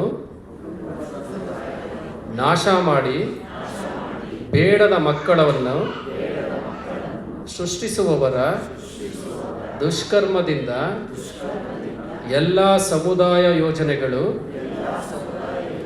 ಕುಟುಂಬ ಕಲ್ಯಾಣ ಚಟುವಟಿಕೆಗಳು ನಾಶವಾಗುತ್ತದೆ. ನೋಡಿ, ಮೇಲ್ಗಡೆದು ಹೋಗ್ಬೇಕಾಯ್ತಲ್ಲ, ಅದು ಪರ್ಪೋಟಲ್ಲಿ ಬರುವಂಥದ್ದು. ನಾನು ಅದನ್ನೇ ಎಕ್ಸ್ಪ್ಲೇನ್ ಮಾಡಿದ್ದು. ಯಾರು ಭಕ್ತಿ ಸೇವೆಯಲ್ಲಿ ಇರ್ತಾರೆ ಅವರು, ನಾವು ಯೂಶಲಿ ಇಲ್ಲಿ ಜನ್ಮವನ್ನು ತಗೊಂಡ್ರೇ ಅನೇಕ ಜನರ ಋಣವನ್ನು ತಗೊಂಡು ಬಂದಿರ್ತೀವಿ. ಅದು ತಂದೆ ತಾಯಿಗಳ ಋಣ ಆಗಿರ್ಬೋದು, ದೇವತೆಗಳ ಋಣ ಆಗಿರ್ಬೋದು, ಋಷಿಗಳ ಋಣ ಆಗಿರ್ಬೋದು, ಭೂಮಿಯ ಋಣ ಆಗಿರ್ಬೋದು, ಗುರುಗಳ ಋಣ ಆಗಿರ್ಬೋದು. ಈ ರೀತಿ ಅನೇಕ ಋಣಗಳು ನಮ್ಮ ತಲೆ ಮೇಲೆ ಇರುತ್ತೆ. ನಾವು ಹುಟ್ಟಿದ ತಕ್ಷಣ ಹಾರಾಡಿಕೊಂಡು ಎಲ್ಲ ಇಂಡಿಪೆಂಡೆಂಟ್ ಏನೋ ಯೂಶಲಿ ಹೇಳ್ತಾರಲ್ಲಪ್ಪ, ನಾನು ಇಂಡಿಪೆಂಡೆಂಟ್ ಪರ್ಸನ್, ನನಗೆ ಯಾರ ಒಂದು ಹಂಗೂ ಇಲ್ಲ, ನನಗೆ ಬೇಕಾದಾಗೆ ನಾನು ಜೀವನ ಮಾಡ್ತಾ ಇದ್ದೀನಿ, ಸ್ವತಂತ್ರ, ನಾನು ಸ್ವತಂತ್ರ, ಈ ರೀತಿ ಹೇಳ್ತೀವಲ್ಲ. ಹುಟ್ಟಿದಾಗ ಯಾರನ್ನು ಹಾರ್ಕೊಂಡು ಬರಲಿಲ್ಲ. ಹುಟ್ಟಿದಾಗ ಬಂದಾಗ ಕೈ ಎತ್ತಕ್ಕೂ ಬರ್ತಾ ಇರಲಿಲ್ಲ, ಕಾಲೆತ್ತಕ್ಕೂ ಬರ್ತಾ ಇರಲಿಲ್ಲ, ನಮಗೆ ಈ ಕಡೆ ತಿರ್ಗೋಕ್ಕೂ ಬರ್ತಾ ಇರಲಿಲ್ಲ, ಆ ಕಡೆ ತಿರ್ಗೋಕ್ಕೂ ಬರ್ತಾ ಇರಲಿಲ್ಲ, ನಾನು ಎಲ್ಲಿದ್ದೀನಿ ಅನ್ನೋದೇ ಗೊತ್ತಿಲ್ಲ. ಇದನ್ನೆಲ್ಲಾನು ನಮ್ಮ ತಂದೆ ತಾಯಿಗಳು ನಮಗೆ ಹೇಳಿಕೊಟ್ಟಿದ್ದಾರೆ. ನಾವು ಸೇವಿಸೋಂಥ ಒಂದು ಆಹಾರ ನಮ್ಮ ತಾಯಿಯಿಂದ ಬರುತ್ತೆ. ಆಮೇಲೆ ಅನ್ನಪ್ರಾಶನ ಆದಮೇಲೆ ತಗೊಳ್ಳೋಂಥ ಒಂದು ಆಹಾರ ಈ ಒಂದು ಪ್ರಕೃತಿಯಿಂದ, ಭೂಮಿ ತಾಯಿಯಿಂದ ಬರುತ್ತೆ. ನಮಗೆ ನಮ್ಮ ತಂದೆ ತಾಯಿನೇ ಮೊದಲ ಗುರುವಾಗಿರ್ತಾರೆ. ಆಮೇಲೆ ಇನ್ನೊಬ್ಬರು ಗುರುಗಳು ಸಿಗ್ತಾರೆ, ಅವರು ನಮಗೆ ವಿದ್ಯಾದಾನವನ್ನು ಮಾಡ್ತಾರೆ. ಈ ರೀತಿ ನಮ್ಮ ಒಂದು ಕುಟುಂಬದ ವ್ಯವಸ್ಥೆ ಯಾವ ರೀತಿ ಅಂದರೆ, ವರ್ಣಾಶ್ರಮ ಧರ್ಮದ ವ್ಯವಸ್ಥೆ, ಇಲ್ಲಿ ಪ್ರತಿಯೊಬ್ಬರು ಏನು ಮಾಡ್ತಾರೆ, ಅಲ್ಲಿ ಅವರಿಗೆ ಸೇವೆಯನ್ನು ಮಾಡಿ ಕಾಂಟ್ರಿಬ್ಯೂಟ್ ಮಾಡ್ತಾರೆ. ಅವೆಲ್ಲದರ ಋಣ ನಮ್ಮ ಮೇಲೆ ಇರುತ್ತೆ. ನಾವು ಸುಮ್ಮನೆ ಎಲ್ಲರೂ ತಗೊಂಡು ಆರಾಮಾಗಿ ತಿಂದುಬಿಟ್ಟು ಓಕೆ ಲೈಫಲ್ಲಿ ನಾನು ಚೆನ್ನಾಗಿ ತಿಂದೆ ಆರಾಮಾಗೆ ಮಜಾ ಮಾಡೋದೇ ನಮ್ಮ ಲೈಫು, ಕಡೆಗೆ ಇದನ್ನು ಹಿಂಗೆ ಮುಗಿಸ್ಬಿಟ್ಟು ಆರಾಮಾಗಿ ಹೋಗ್ಬಿಡೋಣ, ಲೈಫ್ ಇಷ್ಟೇ, ಹಿಂದೇನೂ ಇಲ್ಲ ಮುಂದೇನೂ ಇಲ್ಲ, ಹಿಂಗಲ್ಲ. ಒಂದು ಮಳೆ ಬರೋದಕ್ಕಾಗಲಿ, ಇಲ್ಲಿ ಬೀಸ್ತಾ ಇರೋವಂಥ ಗಾಳಿ ಆಗಿರಲಿ, ನೀರಾಗಿರಲಿ, ಇಲ್ಲಿರೋವಂಥ ಬೆಳಕಾಗಿರಲಿ, ಇದನ್ನೆಲ್ಲ ದೇವತೆಗಳು ನಮಗೆ ಸಪ್ಲೈ ಮಾಡ್ತಾ ಇದ್ದಾರೆ. ಸೂರ್ಯ ದೇವ ಕೊಡ್ತಾ ಇದ್ದಾನೆ, ಚಂದ್ರದೇವ ಕೊಡ್ತಾ ಇದ್ದಾನೆ, ಭೂಮಿ ತಾಯಿ ಕೊಡ್ತಾ ಇದ್ದಾರೆ. ಇವರೆಲ್ಲರ ಋಣ ನಾವು ತೀರಿಸ್ಬೇಕು, ತೀರಿಸಿ ಬಿಡುಗಡೆ ಆಗಿ ಹೋಗ್ಬೇಕು. ಅದ್ರ ಜೊತೆಯಲ್ಲಿ ನಮ್ಮ ಏನು ಕರ್ಮದ ಒಂದು ಬೀಜಗಳು ಸಹ ನಮ್ಮ ಹೃದಯದಲ್ಲಿ ತುಂಬ್ಕೊಂಡ್ ಬಂದಿದ್ದೀವಿ. ನನಗೆ ಅದು ಬೇಕು, ಇದು ಬೇಕು, ಅದು ಮಾಡಬೇಕು, ಇದು ಮಾಡಬೇಕು, ಅನ್ಫುಲ್ಫಿಲ್ಡ್ ಡಿಸೈರ್ಸ್ ಅನ್ಲಿಮಿಟೆಡ್ ಆಗಿ ತುಂಬ್ಕೊಂಡು ಬಂದಿದ್ದೀವಿ. ಅದ್ರ ಜೊತೆಲಿ ಈ ಋಣಗಳು, ಇದನ್ನೆಲ್ಲ ತಗೊಂಡು ಅದನ್ನು ಮುಗಿಸಿ ನಾನು ಎಕ್ಸಾಮಲ್ಲಿ ಫ್ರೀಯಾಗಿ ಹಾರಾಡ್ಕೊಂಡು ಹೋಗ್ಬೇಕು.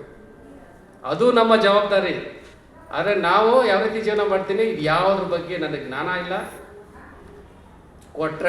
ಕೊಟ್ಟರು ತಿಂದೆ, ನನಗೇನಾಗಬೇಕು, ಅವ್ರು ಸಾಕಿದ್ರು, ಅವ್ರ ಕರ್ತವ್ಯ ಅವ್ರು ಸಾಕಿದ್ರು. ಮಕ್ಕಳು ಇವಾಗ ಹೇಳೋವಂಥ ಮಾತಿನ ರೀತಿ ಅದು, ನೀನು ಡ್ಯೂಟಿ ನೀನು ಮಾಡಿದೆ, ಅದರಲ್ಲಿ ಏನಿದೆ ಸ್ಪೆಷಾಲಿಟಿ?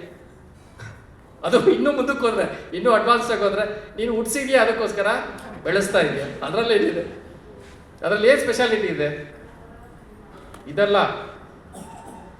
ಅದನ್ನು ನಾವು ಅವರ ಋಣವನ್ನು ತೀರ್ಸಕ್ಕಾಗದೇ ಇಲ್ಲ. ಫಸ್ಟ್ ಆಫ್ ಆಲ್ ಆದಷ್ಟು ಪ್ರಯತ್ನನ ಈ ಜನ್ಮದಲ್ಲಿ ಪಡಬೇಕು. ಇವೆಲ್ಲದ್ರದ್ದು ಜೊತೆಗೆ ಭಗವಂತ ನಮಗೋಸ್ಕರ ಇವೆಲ್ಲ ಫೆಸಿಲಿಟಿ ಮಾಡಿಕೊಟ್ಟಿದ್ದಾನೆ. ಅವನು ನಂಬೋದೇ ಇಲ್ಲ, ಕಡೆಗೆ ಅವಂದೇ ಎಲ್ಲ ತಗೊಂಡು ನಾವೇನು ಮಾಡ್ತೀವಿ, ಭಗವಂತನೇ ಇಲ್ಲ, ಬರೀ ತಿನ್ನು, ತಿರುಗು, ಮಜಾ ಮಾಡು, ಹೆಂಗೆ ನಿನ್ನ ಜೀವನ ಕಳೆದೆ ಗೊತ್ತಿಲ್ಲ, ಆಲ್ರೆಡಿ ಬಿಳಿ ಕೂದಲಾಯಿತು, ವಯಸ್ಸಾಯಿತು, ಇಷ್ಟು ದುಡ್ಡು ಎಲ್ಲಿದೆ, ಆಸ್ತಿ ಎಲ್ಲಿದೆ, ಇದನ್ನೆಲ್ಲಿದೆ, ಆಮೇಲೆ ಇನ್ನೂ ಸ್ವಲ್ಪ ದಿನ ಆದಮೇಲೆ ಅಯ್ಯೋ ಅದು ಮಾಡಬೇಕಾಗಿತ್ತು, ಅಲ್ಲಿ ಮಾಡಿದರೆ ಇನ್ನು ಸ್ವಲ್ಪ ದುಡ್ಡು ಬಂದಿರೋದು, ಇದು ಮಾಡಬಿಟ್ಟಿದ್ರೆ ಇನ್ನೊಂದಷ್ಟು ಆಸ್ತಿ ಆಗಿರೋದು. ಯಾರಿಗೆ ಕೊಟ್ಟು ಹೋಗ್ತೀರ, ಏನು ತಗೊಂಡು ಹೋಗ್ತೀರಾ? ಫಸ್ಟ್ ಆಫ್ ಆಲ್ ಖಾಲಿ ಕೈಯಲ್ಲೇ ಹೋಗೋದು, ಏನೂ ತಗೊಂಡು ಹೋಗಲ್ಲ. ಸಾಯೋವರೆಗೂ ಲೆಕ್ಕ ಹಾಕ್ತಾ ಇರ್ತೀನಿ ಕುತ್ಕೊಂಡು. ಇಲ್ಲ ಅದು ಮಾಡಿಬಿಟ್ಟಿದ್ರೆ ನಾನು ಇನ್ನೂ ಏನೋ ಸಕ್ಸಸ್ ಆಗೋಗ್ತಿದ್ದೆ. ದುಡ್ಡಿಂದ ಬರೀ ಸಕ್ಸಸ್ ಬರಲ್ಲ. ದುಡ್ಡು ಬೇಕಿರೋದು ಏನಕ್ಕೆ? ಜೀವನ ಮಾಡೋಕ್ಕಷ್ಟೇ. ನಮ್ಮ ಸಕ್ಸಸ್ ಆಗೋದು ಯಾವಾಗ ಹೇಳಿ?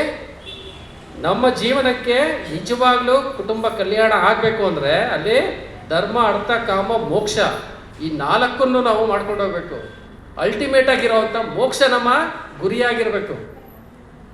ಇವೆಲ್ಲ ಋಣಗಳನ್ನು ತೀರಿಸಿ ನಾನು ಮೋಕ್ಷದ ಮಾರ್ಗದಲ್ಲಿ ಹೋಗೋದು ನನ್ನ ಜೀವನದ ಗುರಿಯಾಗಬೇಕು. ಆವಾಗ ಸಕ್ಸಸ್ ಆದೆ. ಇಲ್ಲ ಅಂದರೆ ಎಲ್ಲರೂ ಫೇಲೇ ಅದು.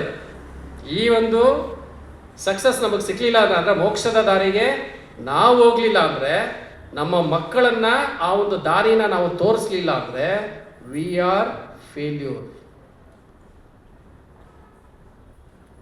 ಇದು ನಮ್ಮ ಜೀವನದ ಗುರಿಯಾಗಿರಬೇಕು, ಈ ಒಂದು ಇದರಲ್ಲಿ ದಾರಿನಲ್ಲಿ ಹೋಗೋದು. ಸೊ ಅರ್ಜುನ ಏನು ಹೇಳ್ತಾ ಇದ್ದಾನೆ ಇಲ್ಲಿ? ಕುಟುಂಬದ ಕಲ್ಯಾಣ ಚಟುವಟಿಕೆಗಳೇ ನಿಂತೋಗುತ್ತೆ.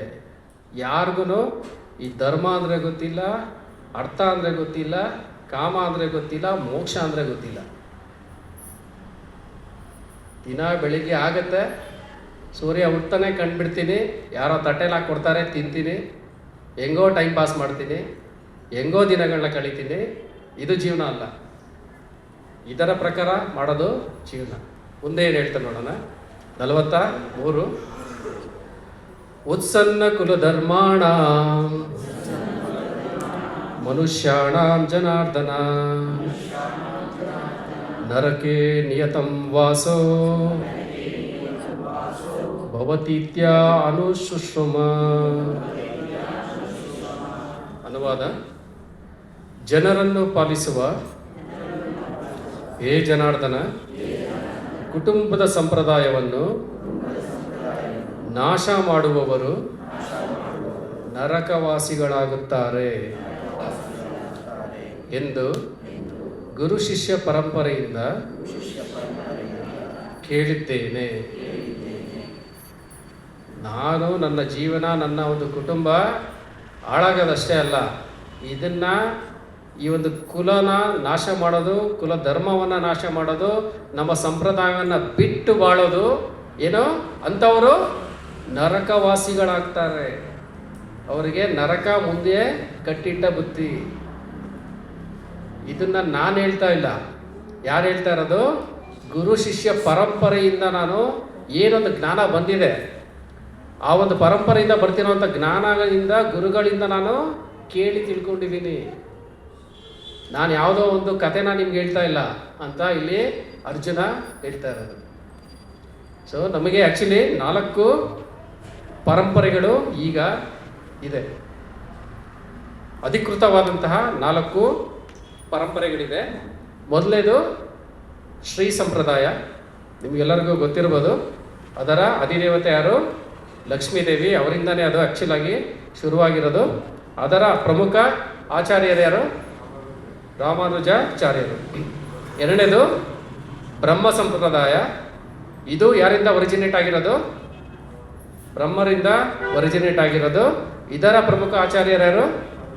ಮಧ್ವಾಚಾರ್ಯರು. ಅದಕ್ಕೆ ಅವರನ್ನ ಬ್ರಹ್ಮ ಮಧ್ವ. ಆಮೇಲೆ ಇವನ್ ಇಸ್ಕಾನ್ ನಾವೇನೊಂದು ಇಲ್ಲಿ ಫಾಲೋ ಮಾಡ್ತೀವಿ, ಇದು ಬರೋದು ಬ್ರಹ್ಮ ಮಧ್ವ ಗೌಡಿಯ ಸಂಪ್ರದಾಯದಲ್ಲೇ ಬರೋದು. ಇದು ಎರಡನೇ ಸಂಪ್ರದಾಯ. ಮೂರನೇದು ರುದ್ರ ಸಂಪ್ರದಾಯ. ರುದ್ರ ಸಂಪ್ರದಾಯ ಸಾಕ್ಷಾತ್ ಶಿವನಿಂದ ಒರಿಜಿನೇಟ್ ಆಗಿರೋದು. ಇದರಲ್ಲಿ ಬರುವಂಥ ಮುಖ್ಯವಾದಂತಹ ಆಚಾರ್ಯರು ವಿಷ್ಣು ಸ್ವಾಮಿ. ನಾಲ್ಕನೇದು ಕುಮಾರ ಸಂಪ್ರದಾಯ. ಇದು ಯಾರಿಂದ ಒರಿಜಿನೇಟ್ ಆಗಿರೋದು?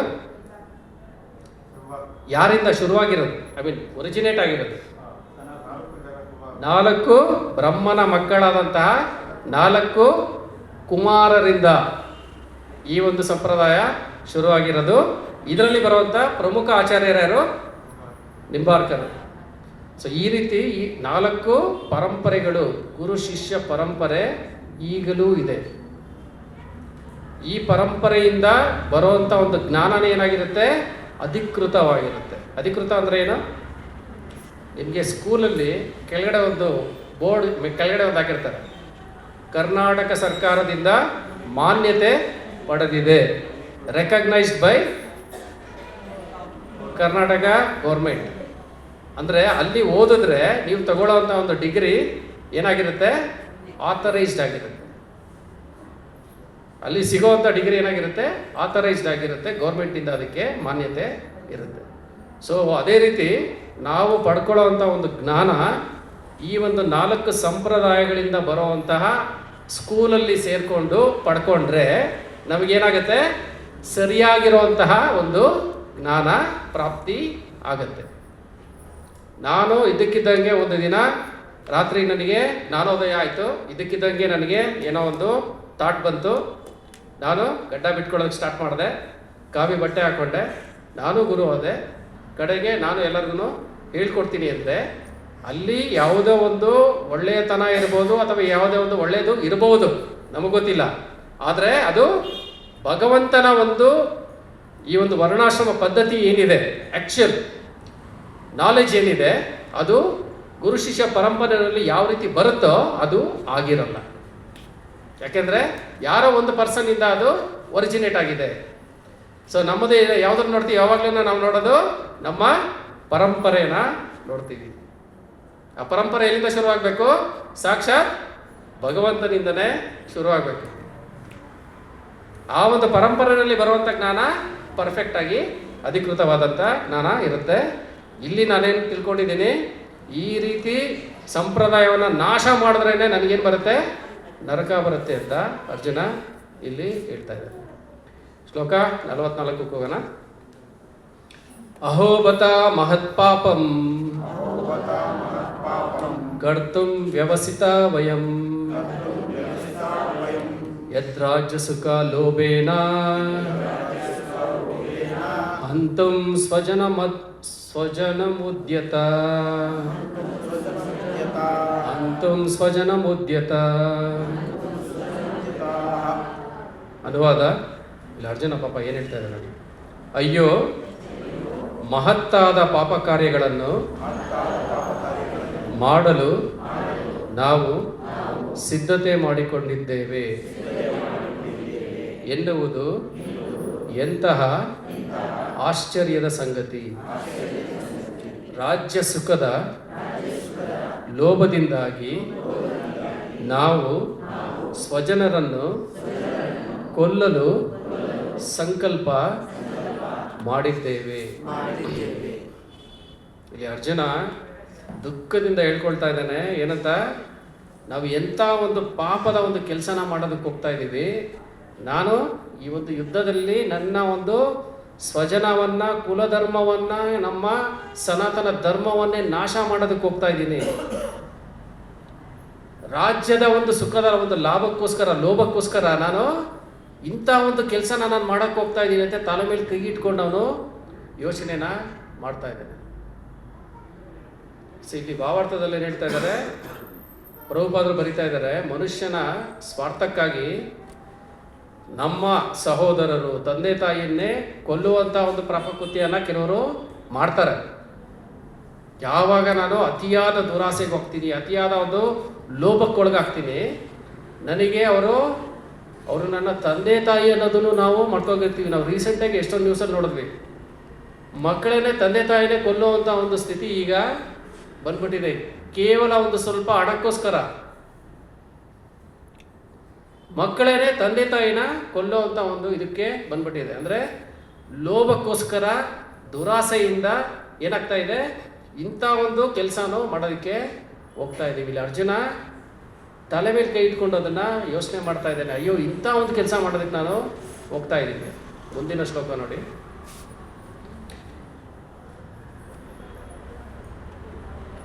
ಯದಿ ಮಾಂ ಅಪ್ರತಿಕಾರಂ ಅಸಶ್ರಂ ಅಶಸ್ತ್ರಂ ಶಸ್ತ್ರಪಾಣಯಃ ಅಶಸ್ತ್ರಂ ಶಸ್ತ್ರಪಾಣಯಃ ಧಾರ್ತರಾಷ್ಟ್ರ ರಣೇ ಹನ್ಯೋ ಧಾರ್ತರಾಷ್ಟ್ರ ರಣೇ ಹನ್ಯೋ ತತ್ಸುನ್ಮೇ ಕ್ಷೇಮತರಂ ಭವೇತ್ ತತ್ಸುಮ್ನೆ ಕ್ಷೇಮತರಂ ಭವೇತ್. ಅನುವಾದ: ಶಸ್ತ್ರವಿಲ್ಲದ ಮತ್ತು ಪ್ರತೀಕಾರ ಮಾಡದಿರುವ ನನ್ನನ್ನು ಶಸ್ತ್ರಪಾಣಿಗಳಾದ ಧೃತರಾಷ್ಟ್ರನ ಪುತ್ರರು ರಣಭೂಮಿಯಲ್ಲಿ ಕೊಂದರೆ ನನಗೆ ಅದು ಒಳ್ಳೆಯದೇ. ಶ್ಲೋಕ 46 ಒಂದ್ಸತಿ ಹೇಳ್ಬಿಡೋಣ. ಸಂಜಯ ಉವಾಚ ಏವನ್ಮುಕ್ತ್ವಾ ಅರ್ಜುನಃ ಸಂಖ್ಯೆ ರಥೋಪಸ್ಥ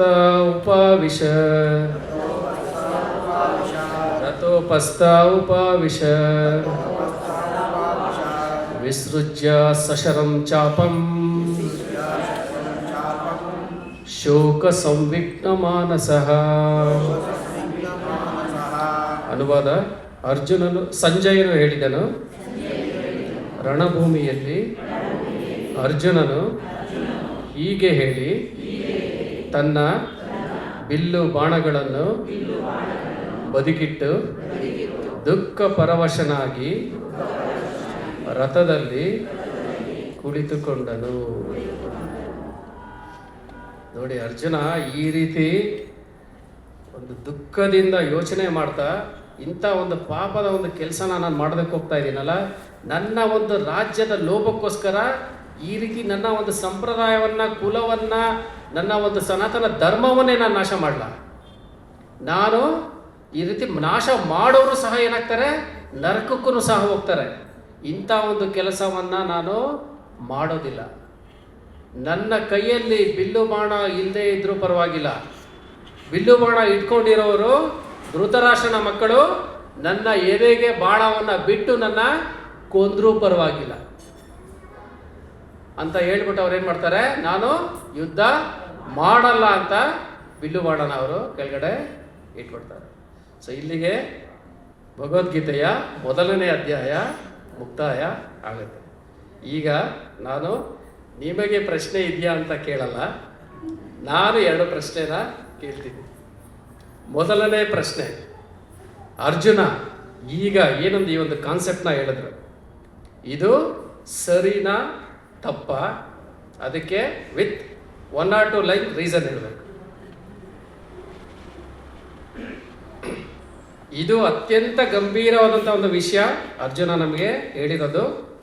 ನಾವೇನಾದರೂ ನಮ್ಮ ಜೀವನವನ್ನು ಅವಲೋಕನ ಮಾಡಿದ್ರೆ, ನಾವು 2 ತಲೆಮಾರು ಹಿಂದೆಗಡೆ ನಮ್ಮ ತಾತಂದಿರ ಮುತ್ತಾತಂದಿರ ಜೀವನ ಯಾವ ರೀತಿ ಇತ್ತು, ಅವ್ರು ಯಾವ ರೀತಿ ಜೀವನ ಮಾಡ್ತಾ ಇದ್ರು, ನೀವು ಅಬ್ಸರ್ವ್ ಮಾಡಿದ್ರೆ, ಅಂದರೆ ನಾನು ನೋಡಿದ್ರಲ್ಲಿ ಅನಾಲಿಸಿಸ್ ಮಾಡಿರೋ ಪ್ರಕಾರ ಹೇಳ್ತಾ ಇದ್ದೀನಿ. ನಮ್ಮ ತಂದೆಯವರು ಅವ್ರು ಆ್ಯಕ್ಚುಲಿ ಹುಟ್ಟಿದ್ದು ಯಾವುದೋ ಒಂದು ಹಳ್ಳಿನಲ್ಲೇ, ಅವರೆಲ್ಲರೂ ಇದ್ದಿದ್ದು ಬೇರೆ ಬೇರೆ ಊರುಗಳಲ್ಲೇ ಇದ್ದಿದ್ದು. ಕಡೆಗೆ ನಾವು ಏನೋ ಮಾಡಬೇಕು, ಏನೋ ಸಾಧಿಸ್ಬೇಕು, ಏನೋ ಸಂಪಾದನೆ ಮಾಡಬೇಕು, ಏನೋ ಆಸ್ತಿ ಮಾಡಬೇಕು ಅಂತ ಏನು ಮಾಡಿದ್ರು, ಎಲ್ಲರೂ ಆ ಒಂದು ಜನ್ರೇಷನಲ್ಲಿರೋರು ಮ್ಯಾಕ್ಸಿಮಮ್ ಜನ ಈ ಥರ ಸಿಟಿನಲ್ಲಿ ಕನಸುಗಳನ್ನು ಹೊತ್ಕೊಂಡು ಬಂದರು. ಆ ಒಂದು ಕನಸುಗಳನ್ನು ಸಾಕಾರ ಮಾಡೋದ್ರಲ್ಲೇ ತಮ್ಮ ಜೀವನನ ಮುಡುಪಾಗಿಟ್ರು.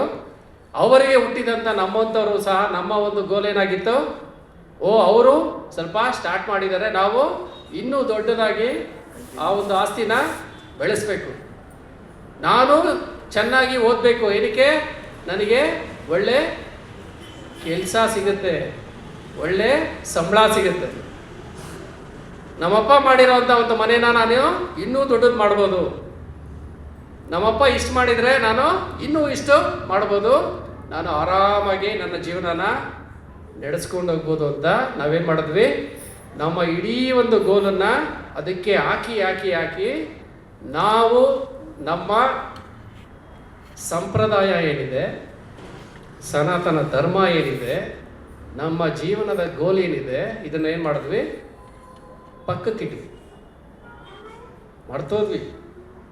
ಅದೇ ಆಗಿರೋದು. ನಾನು ಅಷ್ಟೇ, ನಾವೆಲ್ಲರೂ ಮ್ಯಾಕ್ಸಿಮಮ್ 99% ಮಾಡಿರೋ ಕೆಲಸ ಇದೇನೆ. ಯಾಕೆ, ನಮ್ಮ ಎಲ್ಲ ಗೋಲ್ ಏನಾಗಿತ್ತು, ನಾವು ನಮ್ಮ ಫೆಸಿಲಿಟಿಗಳನ್ನ ಚೆನ್ನಾಗಿ ಮಾಡಬೇಕು. ನಾನು ಕಷ್ಟಪಟ್ಟಿದ್ದೀನಿ, ನಮ್ಮ ಮಕ್ಕಳು ಇನ್ನೂ ಚೆನ್ನಾಗಿರಬೇಕು, ಕಡೆಗೆ ಅವರು ನಾನು ಇನ್ನೂ ಚೆನ್ನಾಗಿರಬೇಕು ಅಂತ ಹೋಗ್ತಾ ಇದ್ದಾರೆ. ಕಡೆಗೆ ಎಲ್ಲ ದುಡ್ಡು ಬಂದಮೇಲೆ ನಾವೇನು ಮಾಡ್ತೀವಿ, ದುಡ್ಡು ಜಾಸ್ತಿ ಇದೆ, ಕೊಳಿತಾ ಇದೆ, ಕಡೆಗೆ ಏನು ಮಾಡ್ತಾರೆ, ದುಡ್ಡೆಲ್ಲ ಜಾಸ್ತಿ ಇದ್ದು ಟೈಮ್ ಇದ್ದಾಗ ಏನು ಮಾಡ್ತೀವಿ ನಾವು, ಎಂಜಾಯ್, ಅದು ಕುಡಿ, ಇದು ತಿಂದು, ಅಲ್ಲೋಗು, ಇಲ್ಲಿ ಬಾ, ಕಡೆಗೆ ಹೊಸ ಥಿಯರಿ ಕೊಡೋದು. ಭಾರತ ದೇಶದಲ್ಲಿ ಹುಟ್ಟಿ ಇಲ್ಲಿ ಎಲ್ಲಾನು ತಗೊಂಡು ಕಡೆಗೆ ಹೊಸ ಒಂದು ಥಿಯರಿ ಕೊಡೋದು. ಇಲ್ಲಿ ಭಗವಂತನೇ ಇಲ್ಲ. ಜೀವನ ಅಂದರೆ ಏನು, ಇರೋದೇ ಶಾರ್ಟ್ ಟರ್ಮು. ಜೀವನ ಇಷ್ಟೇ, ಹುಟ್ಟಿದಾಗಿಂದ ಸಾಯೋವರೆಗೂ ಇಷ್ಟೇ ಜೀವನ. ಇಲ್ಲಿ ಹುಟ್ಟಿದಾಗ ಏನು ಮಾಡಬೇಕು, ನಾವು ಪ್ರತಿಯೊಂದು ಕ್ಷಣನ ಮಜಾ ಮಾಡಬೇಕು, ಇದೇ ಲೈಫು ಅಂತ ಹೊಸ ಫಿಲಾಸಫಿಗಳನ್ನ ಹೇಳೋದಕ್ಕೆ ಶುರು ಮಾಡೋದು. ಪ್ರತಿಯೊಬ್ಬರು ಫ್ರಸ್ಟ್ರೇಟ್ ಆಗಿರೋದು. ಎಲ್ಲ ಬಂದ ಮೇಲೂ ನನಗೆ ಆನಂದ ಇಲ್ಲ, ಏನು ತಿಂತಾಯಿದ್ರು ಆನಂದ ಇಲ್ಲ. ಹಿಂದಿನ ಕಾಲದಲ್ಲಿ ಯಾವುದೋ ಒಂದು ಚಿಕ್ಕ ಮನೆಯಲ್ಲಿ ಎಲ್ಲರೂ ಒಟ್ಟಿಗೆ ಕೂತ್ಕೊಂಡು ಬರೀ ಅನ್ನ ಸಾಂಬಾರು ತಿನ್ಬೇಕಾದ್ರೆ ಎಲ್ಲರಿಗೂ ಚೆನ್ನಾಗಿ ಖುಷಿಯಾಗಿದ್ವಿ. ಈಗ ದೊಡ್ಡ ದೊಡ್ಡ ಟೇಬಲು, ದೊಡ್ಡ ದೊಡ್ಡ ಡೈನಿಂಗ್ ಹಾಲು, ಆ ಒಂದು ಡೈನಿಂಗ್ ಹಾಲಲ್ಲಿ ದೊಡ್ಡ ಟೇಬಲ್ ಇದೆ, ಅಲ್ಲಿ ಕುತ್ಕೊಳ್ಳೋಕ್ಕಿರೋದು ಇಬ್ಬರೇನೆ. ಅವ್ರ ಮುಖ ಇವ್ರು ನೋಡ್ಕೊಂಡು, ಇವ್ರ ಮುಖ ಅವ್ರು ನೋಡಿಕೊಂಡು, ದೊಡ್ಡ ದೊಡ್ಡ ತಟ್ಟೆಯಲ್ಲಿ ಬರೀ ಅನ್ನ ಸಾಂಬಾರಲ್ಲ ಎಲ್ಲ ಥರ ಇಟ್ಕೊಂಡು ತಿಂದ್ರೂ ನನಗೆ ಖುಷಿ ಬರ್ತಾ ಇಲ್ಲ. ಇವಾಗ ಕುತ್ಕೊಂಡು ಯೋಚನೆ ಮಾಡೋದು, ಏನು ಸಮಥಿಂಗ್ ಈಸ್ ಮಿಸ್ಸಿಂಗ್ ಅಂದ್ಬಿಟ್ಟು ಯಾವಾಗಲೂ ಒಂದ್ಸತಿ okay get to the care ಮಾಡೋಣ, ಪಾರ್ಟಿ ಮಾಡೋಣ, ಅಲ್ಲಿ ಹೋಗೋಣ, ಇರೋ ಸಂಪ್ರದಾಯನ ಇರೋವಂಥ ಇದನ್ನೆಲ್ಲ ಹಾಳು ಮಾಡಿ ಎಲ್ಲನೂ ಬಿಟ್ಟು ಇವಾಗ ನನಗೆ ಸಿಗ್ತಾ ಇಲ್ಲ ಅಂದರೆ ಎಲ್ಲಿಂದ ಸಿಗುತ್ತೆ? ಇಂಥ ಒಂದು ಸೀರಿಯಸ್ ಅನಾಲಿಸಿಸ್ನ ಇಲ್ಲಿ ಅರ್ಜುನ ಮಾಡ್ತಾ ಇರೋದು. ಸೊ ಅರ್ಜುನ ಮಾಡ್ತಾ ಇರೋದು, ಅವ್ರು ಹೇಳಿರೋದು ಸರಿನಾ ತಪ್ಪ? ಸರಿ, ನನ್ನ ಪ್ರಕಾರ ತಪ್ಪು. ಒಬ್ಬೊಬ್ಬರೇ ಹೇಳಿ. ಓಕೆ, ನೀವು ಹೇಳ್ತಾ ಇದ್ದೀರಾ ಸರಿ? ಎಸ್, ಯಾಕೆ ಪ್ರಭು? ನಮ್ಮ ಪರಂಪರೆ ಹಾಳಾಗುತ್ತೆ, ನಮ್ಮ ಸಂಪ್ರದಾಯಗಳು ಹಾಳಾಗುತ್ತೆ, ನಮ್ಮ ಪಿತೃಗಳಿಗೆ ನಾವು ಸಲ್ಲಿಸಬೇಕಾದಂಥ ಋಣ ತೀರಿಸೋದಕ್ಕಾಗೋದಿಲ್ಲ. ಅದರಿಂದ ಮುಂದಿನ ಪೀಳಿಗೆ ಉದ್ಧಾರ ಆಗೋದಿಲ್ಲ. ಎಸ್. ಸೊ ಅದಕ್ಕೋಸ್ಕರ ಅರ್ಜುನ ಹೇಳ್ತಾ ಇರೋದು ಸರಿ. ಓಕೆ ಪ್ರಭು ನಿಮ್ದು. Is biased. ಏನಾಗ್ತಾ ಇದೆ ಅಂತ ಮುಂದೆ ಗೊತ್ತಿಲ್ಲ ಅವ್ನಿಗೆ, ರಿಸಲ್ಟೇ ಗೊತ್ತಿಲ್ಲ. ಈಸ್ ಥಿಂಕಿಂಗ್ ಅಬೌಟ್ ಅದಾಗ್ಬೋದು ಇದಾಗ್ಬೋದು ಅಂತ ಹೇಳ್ತಾನೆ, ಕನ್ಫ್ಯೂಷನ್. So is strong. ಅಂದರೆ ಯಾರು ಅರ್ಜುನ ಇದೆ ಅರ್ಜುನನೇ ಸಾಮಾನ್ಯ ವ್ಯಕ್ತಿ ಅಲ್ಲ, ಯಾರು ಗುರುಕುಲದಲ್ಲಿ ವಿದ್ಯಾಭ್ಯಾಸವನ್ನೆಲ್ಲ ಪೂರ್ಣ ಮಾಡಿಕೊಂಡು ಅವನು ಹೇಳೋವಂಥ ಪ್ರತಿಯೊಂದಕ್ಕೂ ನಾನು ಗುರು ಶಿಷ್ಯ ಪರಂಪರೆಯಿಂದ ಇದನ್ನು ಕೇಳಿಸ್ಕೊಂಡಿದ್ದೀನಿ ಅಂತ ಕೋಟ್ ಮಾಡಿ ಹೇಳೋವನು ಬಯಾಸ್ಡ. ಬಟ್ ಅವ್ರನ್ನೆಲ್ಲ ಸಾಯಿಸ್ತಾನೆ ಅಂತ ಇನ್ನೂ ಅವ್ನಿಗೆ ಗೊತ್ತಿಲ್ಲ. ಅವ್ನು ಓವರ್ ಎಸ್ಟಿಮೇಟ್ ಮಾಡ್ತಾ ಇದ್ದಾನೆ. ನಾನು ವಿಲೋಮಾನ ಇಟ್ಕೊಂಡು ಬಂದಿರೋದೇ ಅವ್ರನ್ನ ಸಾಯಿಸೋಕ್ಕೆ ಅಂತ. What is that? ಎಷ್ಟು ಜನ ಸಾಯ್ತಾರೆ ನಿಮ್ಗೆ ಏನು ಗ್ಯಾರಂಟಿ? ಯುದ್ಧ ಅಂದರೆ ಸಾಯ್ತಾರ? ಸ್ವಲ್ಪ ಜನ ಸಾಯ್ತಾರೆ, 11 ಅಕ್ಷೋಹಿಣಿ ಸಾಯುತ್ತೆ ಅಂತ ಅವ್ನಿಗೆ ಗೊತ್ತಿಲ್ಲ ಇನ್ನ. Okay okay next. ಎರಡು ಆನ್ಸರ್ ಇದೆ. ಒಂದು ಸರಿ, ಯಾಕಂದರೆ ಮಾನವೀಯ ದೃಷ್ಟಿಯಿಂದ ನೋಡಿದಾಗ ಅಷ್ಟು ಜನ ರಿಲೇಟಿವ್ಸ್ ಎಲ್ಲನೂ ತಳಮಳ ಎಲ್ಲೋ ಒಂದು ರೀತಿಲಿ ಕರೆಕ್ಟು, ಮತ್ತು ಅವ್ನು ಕೊಡ್ತಾರೋ ರೆಫರೆನ್ಸ್ ಎಲ್ಲನೂ ಸನಾತನ ಧರ್ಮ, ಗುರು ಪರಂಪರೆ ಅದೆಲ್ಲನೂ ಆ ಮೂಮೆಂಟಲ್ಲಿ ಸರಿ ಅನಿಸುತ್ತೆ. ತಪ್ಪು ಅಂತ ಯಾಕೆ ಅನಿಸುತ್ತೆ ಅಂತಂದರೆ ಅವ್ನ ಈ ಥರ ಎಷ್ಟೊಂದು ಯುದ್ಧ ಮಾಡಿದ, ಅವ್ನಿಗೆ ಈ ಥರ ಅವ್ನಿಗೆ ಯಾಕೆ ಯಾವತ್ತೂ ಅನ್ಸಿಲ್ಲ. ಅಲ್ಲೂ ಯಾರನ್ನೋ ಹೋಗಿ ಬೇರೆ ದೇಶದಲ್ಲಿ ಯಾರನ್ನೋ ಕೊಂದಾಗ ಅಲ್ಲೂ ಇದೇ ಥರನೇ ಆಗುತ್ತೆ. ಅವ್ನಿಗೆ ಆ ಥಾಟ್ ಯಾವತ್ತೂ ಬಂದೇ ಇಲ್ಲ. ಅದು ಆ ಥರ ಯೋಚನೆ ಮಾಡಿದಾಗ ಅವ್ನು ಹೇಳೋದು ತಪ್ಪು ಅಂತಲೂ ಅನಿಸುತ್ತೆ. ಓಕೆ, ಎರಡೂ ಅನಿಸುತ್ತೆ. ಓಕೆ ನೆಕ್ಸ್ಟ್, ಬೇರೆ ಯಾರು ಹೇಳ್ತೀರಾ? ಸರಿ ತಪ್ಪು ಒಂದೇ ಒಂದು ಲೈನಲ್ಲಿ ಏನಕ್ಕೆ ಅಂತ just thought. Hare Krishna.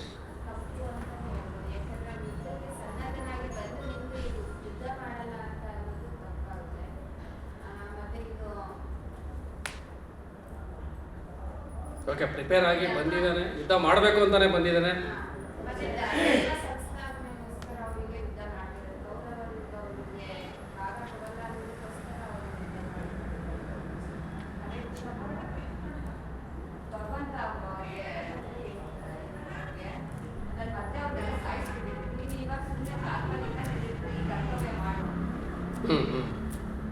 Okay, ಅವರೆಲ್ಲ ಸ್ವಲ್ಪ ಫಾರ್ವರ್ಡ್ ಮುಂದಿನ ಚಾಪ್ಟರ್ ಎಲ್ಲ ಓದ್ಬಿಟ್ಟಿದ್ದಾರೆ, ಅದಕ್ಕೆ ಸ್ವಲ್ಪ ಫಾರ್ವರ್ಡ್ ಆಗಿರೋದನ್ನೇ ಹೇಳ್ತಾ. ಓಕೆ, ಬೇರೆಯವರು?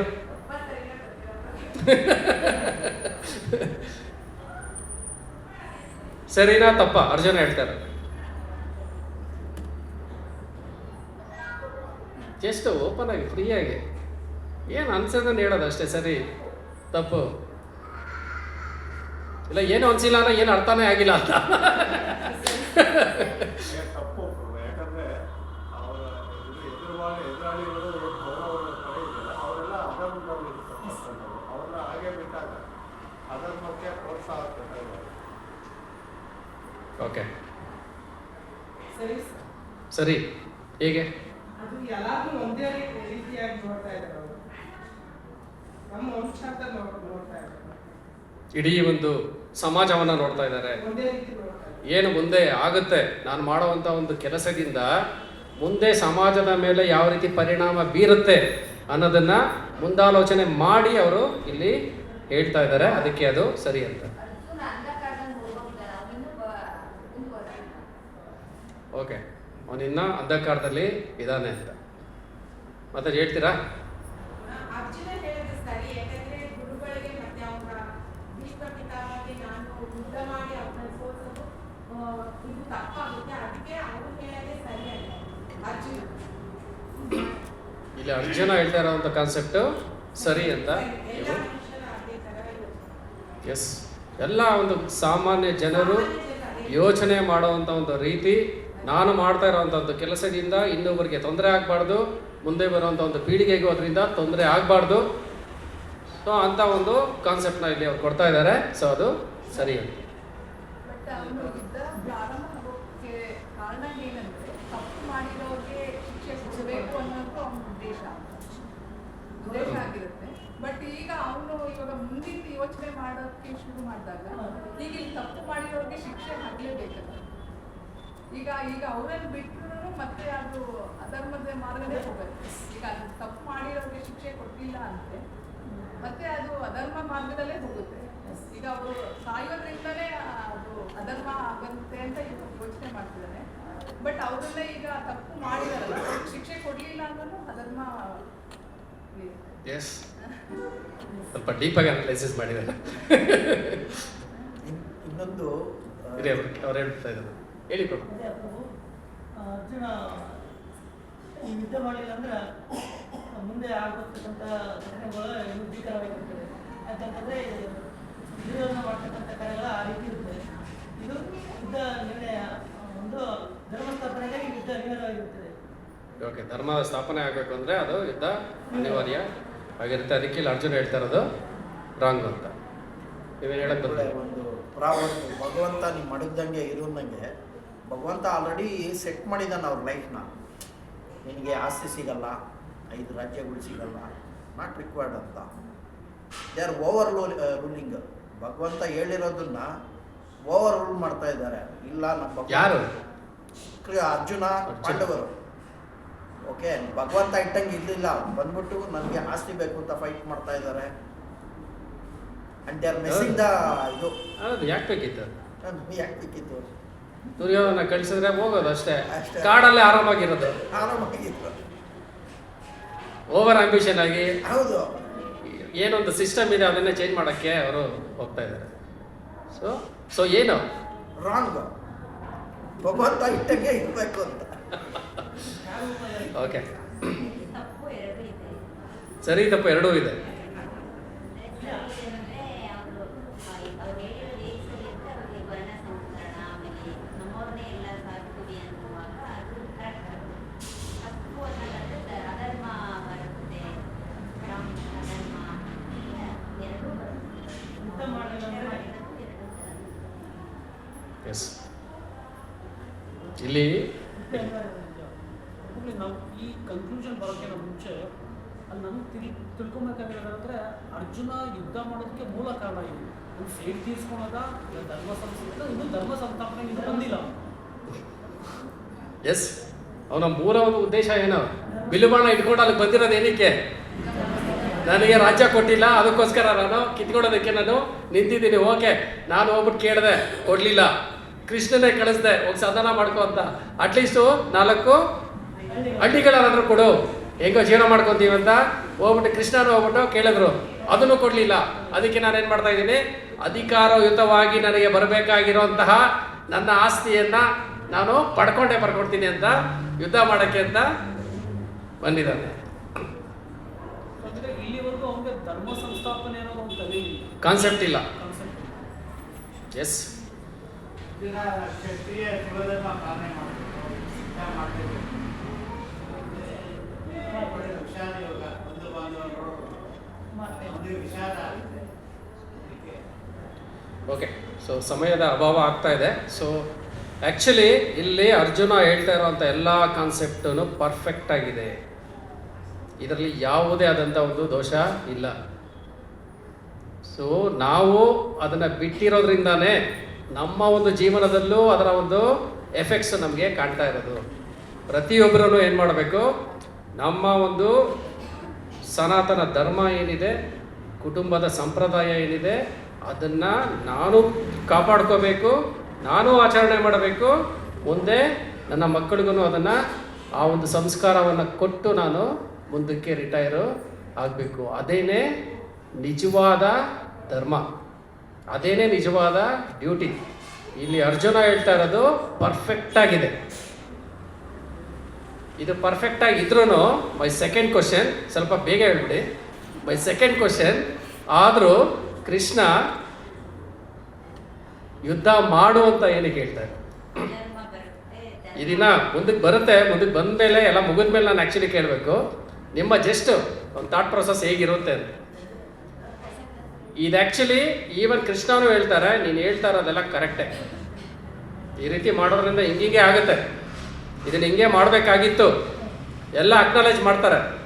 ಆದ್ರೂ ಕೃಷ್ಣ ಹೇಳ್ತಾರೆ ನೀನು ಯುದ್ಧ ಮಾಡಬೇಕು ಅಂತ. ಯಾವೊಂದು ರೀಸನ್ ಇದೆ ಹೇಳ್ತಾರೆ? ಕ್ಷತ್ರಿಯರ ಕುಲಧರ್ಮ ಪಾಲನೆ ಮಾಡಬೇಕು, ಇಲ್ಲ ಕ್ಷತ್ರಿಯದ ಕುಲಧರ್ಮ ಪಾಲನೆ ಮಾಡಬೇಕು, ಇಲ್ಲ ಹೇಡಿ ಆಗ್ತಾರೆ. ಹೇಡಿ ಆಗ್ತಾರೆ ಅಂತ. ಆಮೇಲೆ ಧರ್ಮ ರಕ್ಷಣೆಗಾಗಿ ಅನ್ಯಾಯದ ವಿರುದ್ಧ ಹೋರಾಟ ಮಾಡೋದು.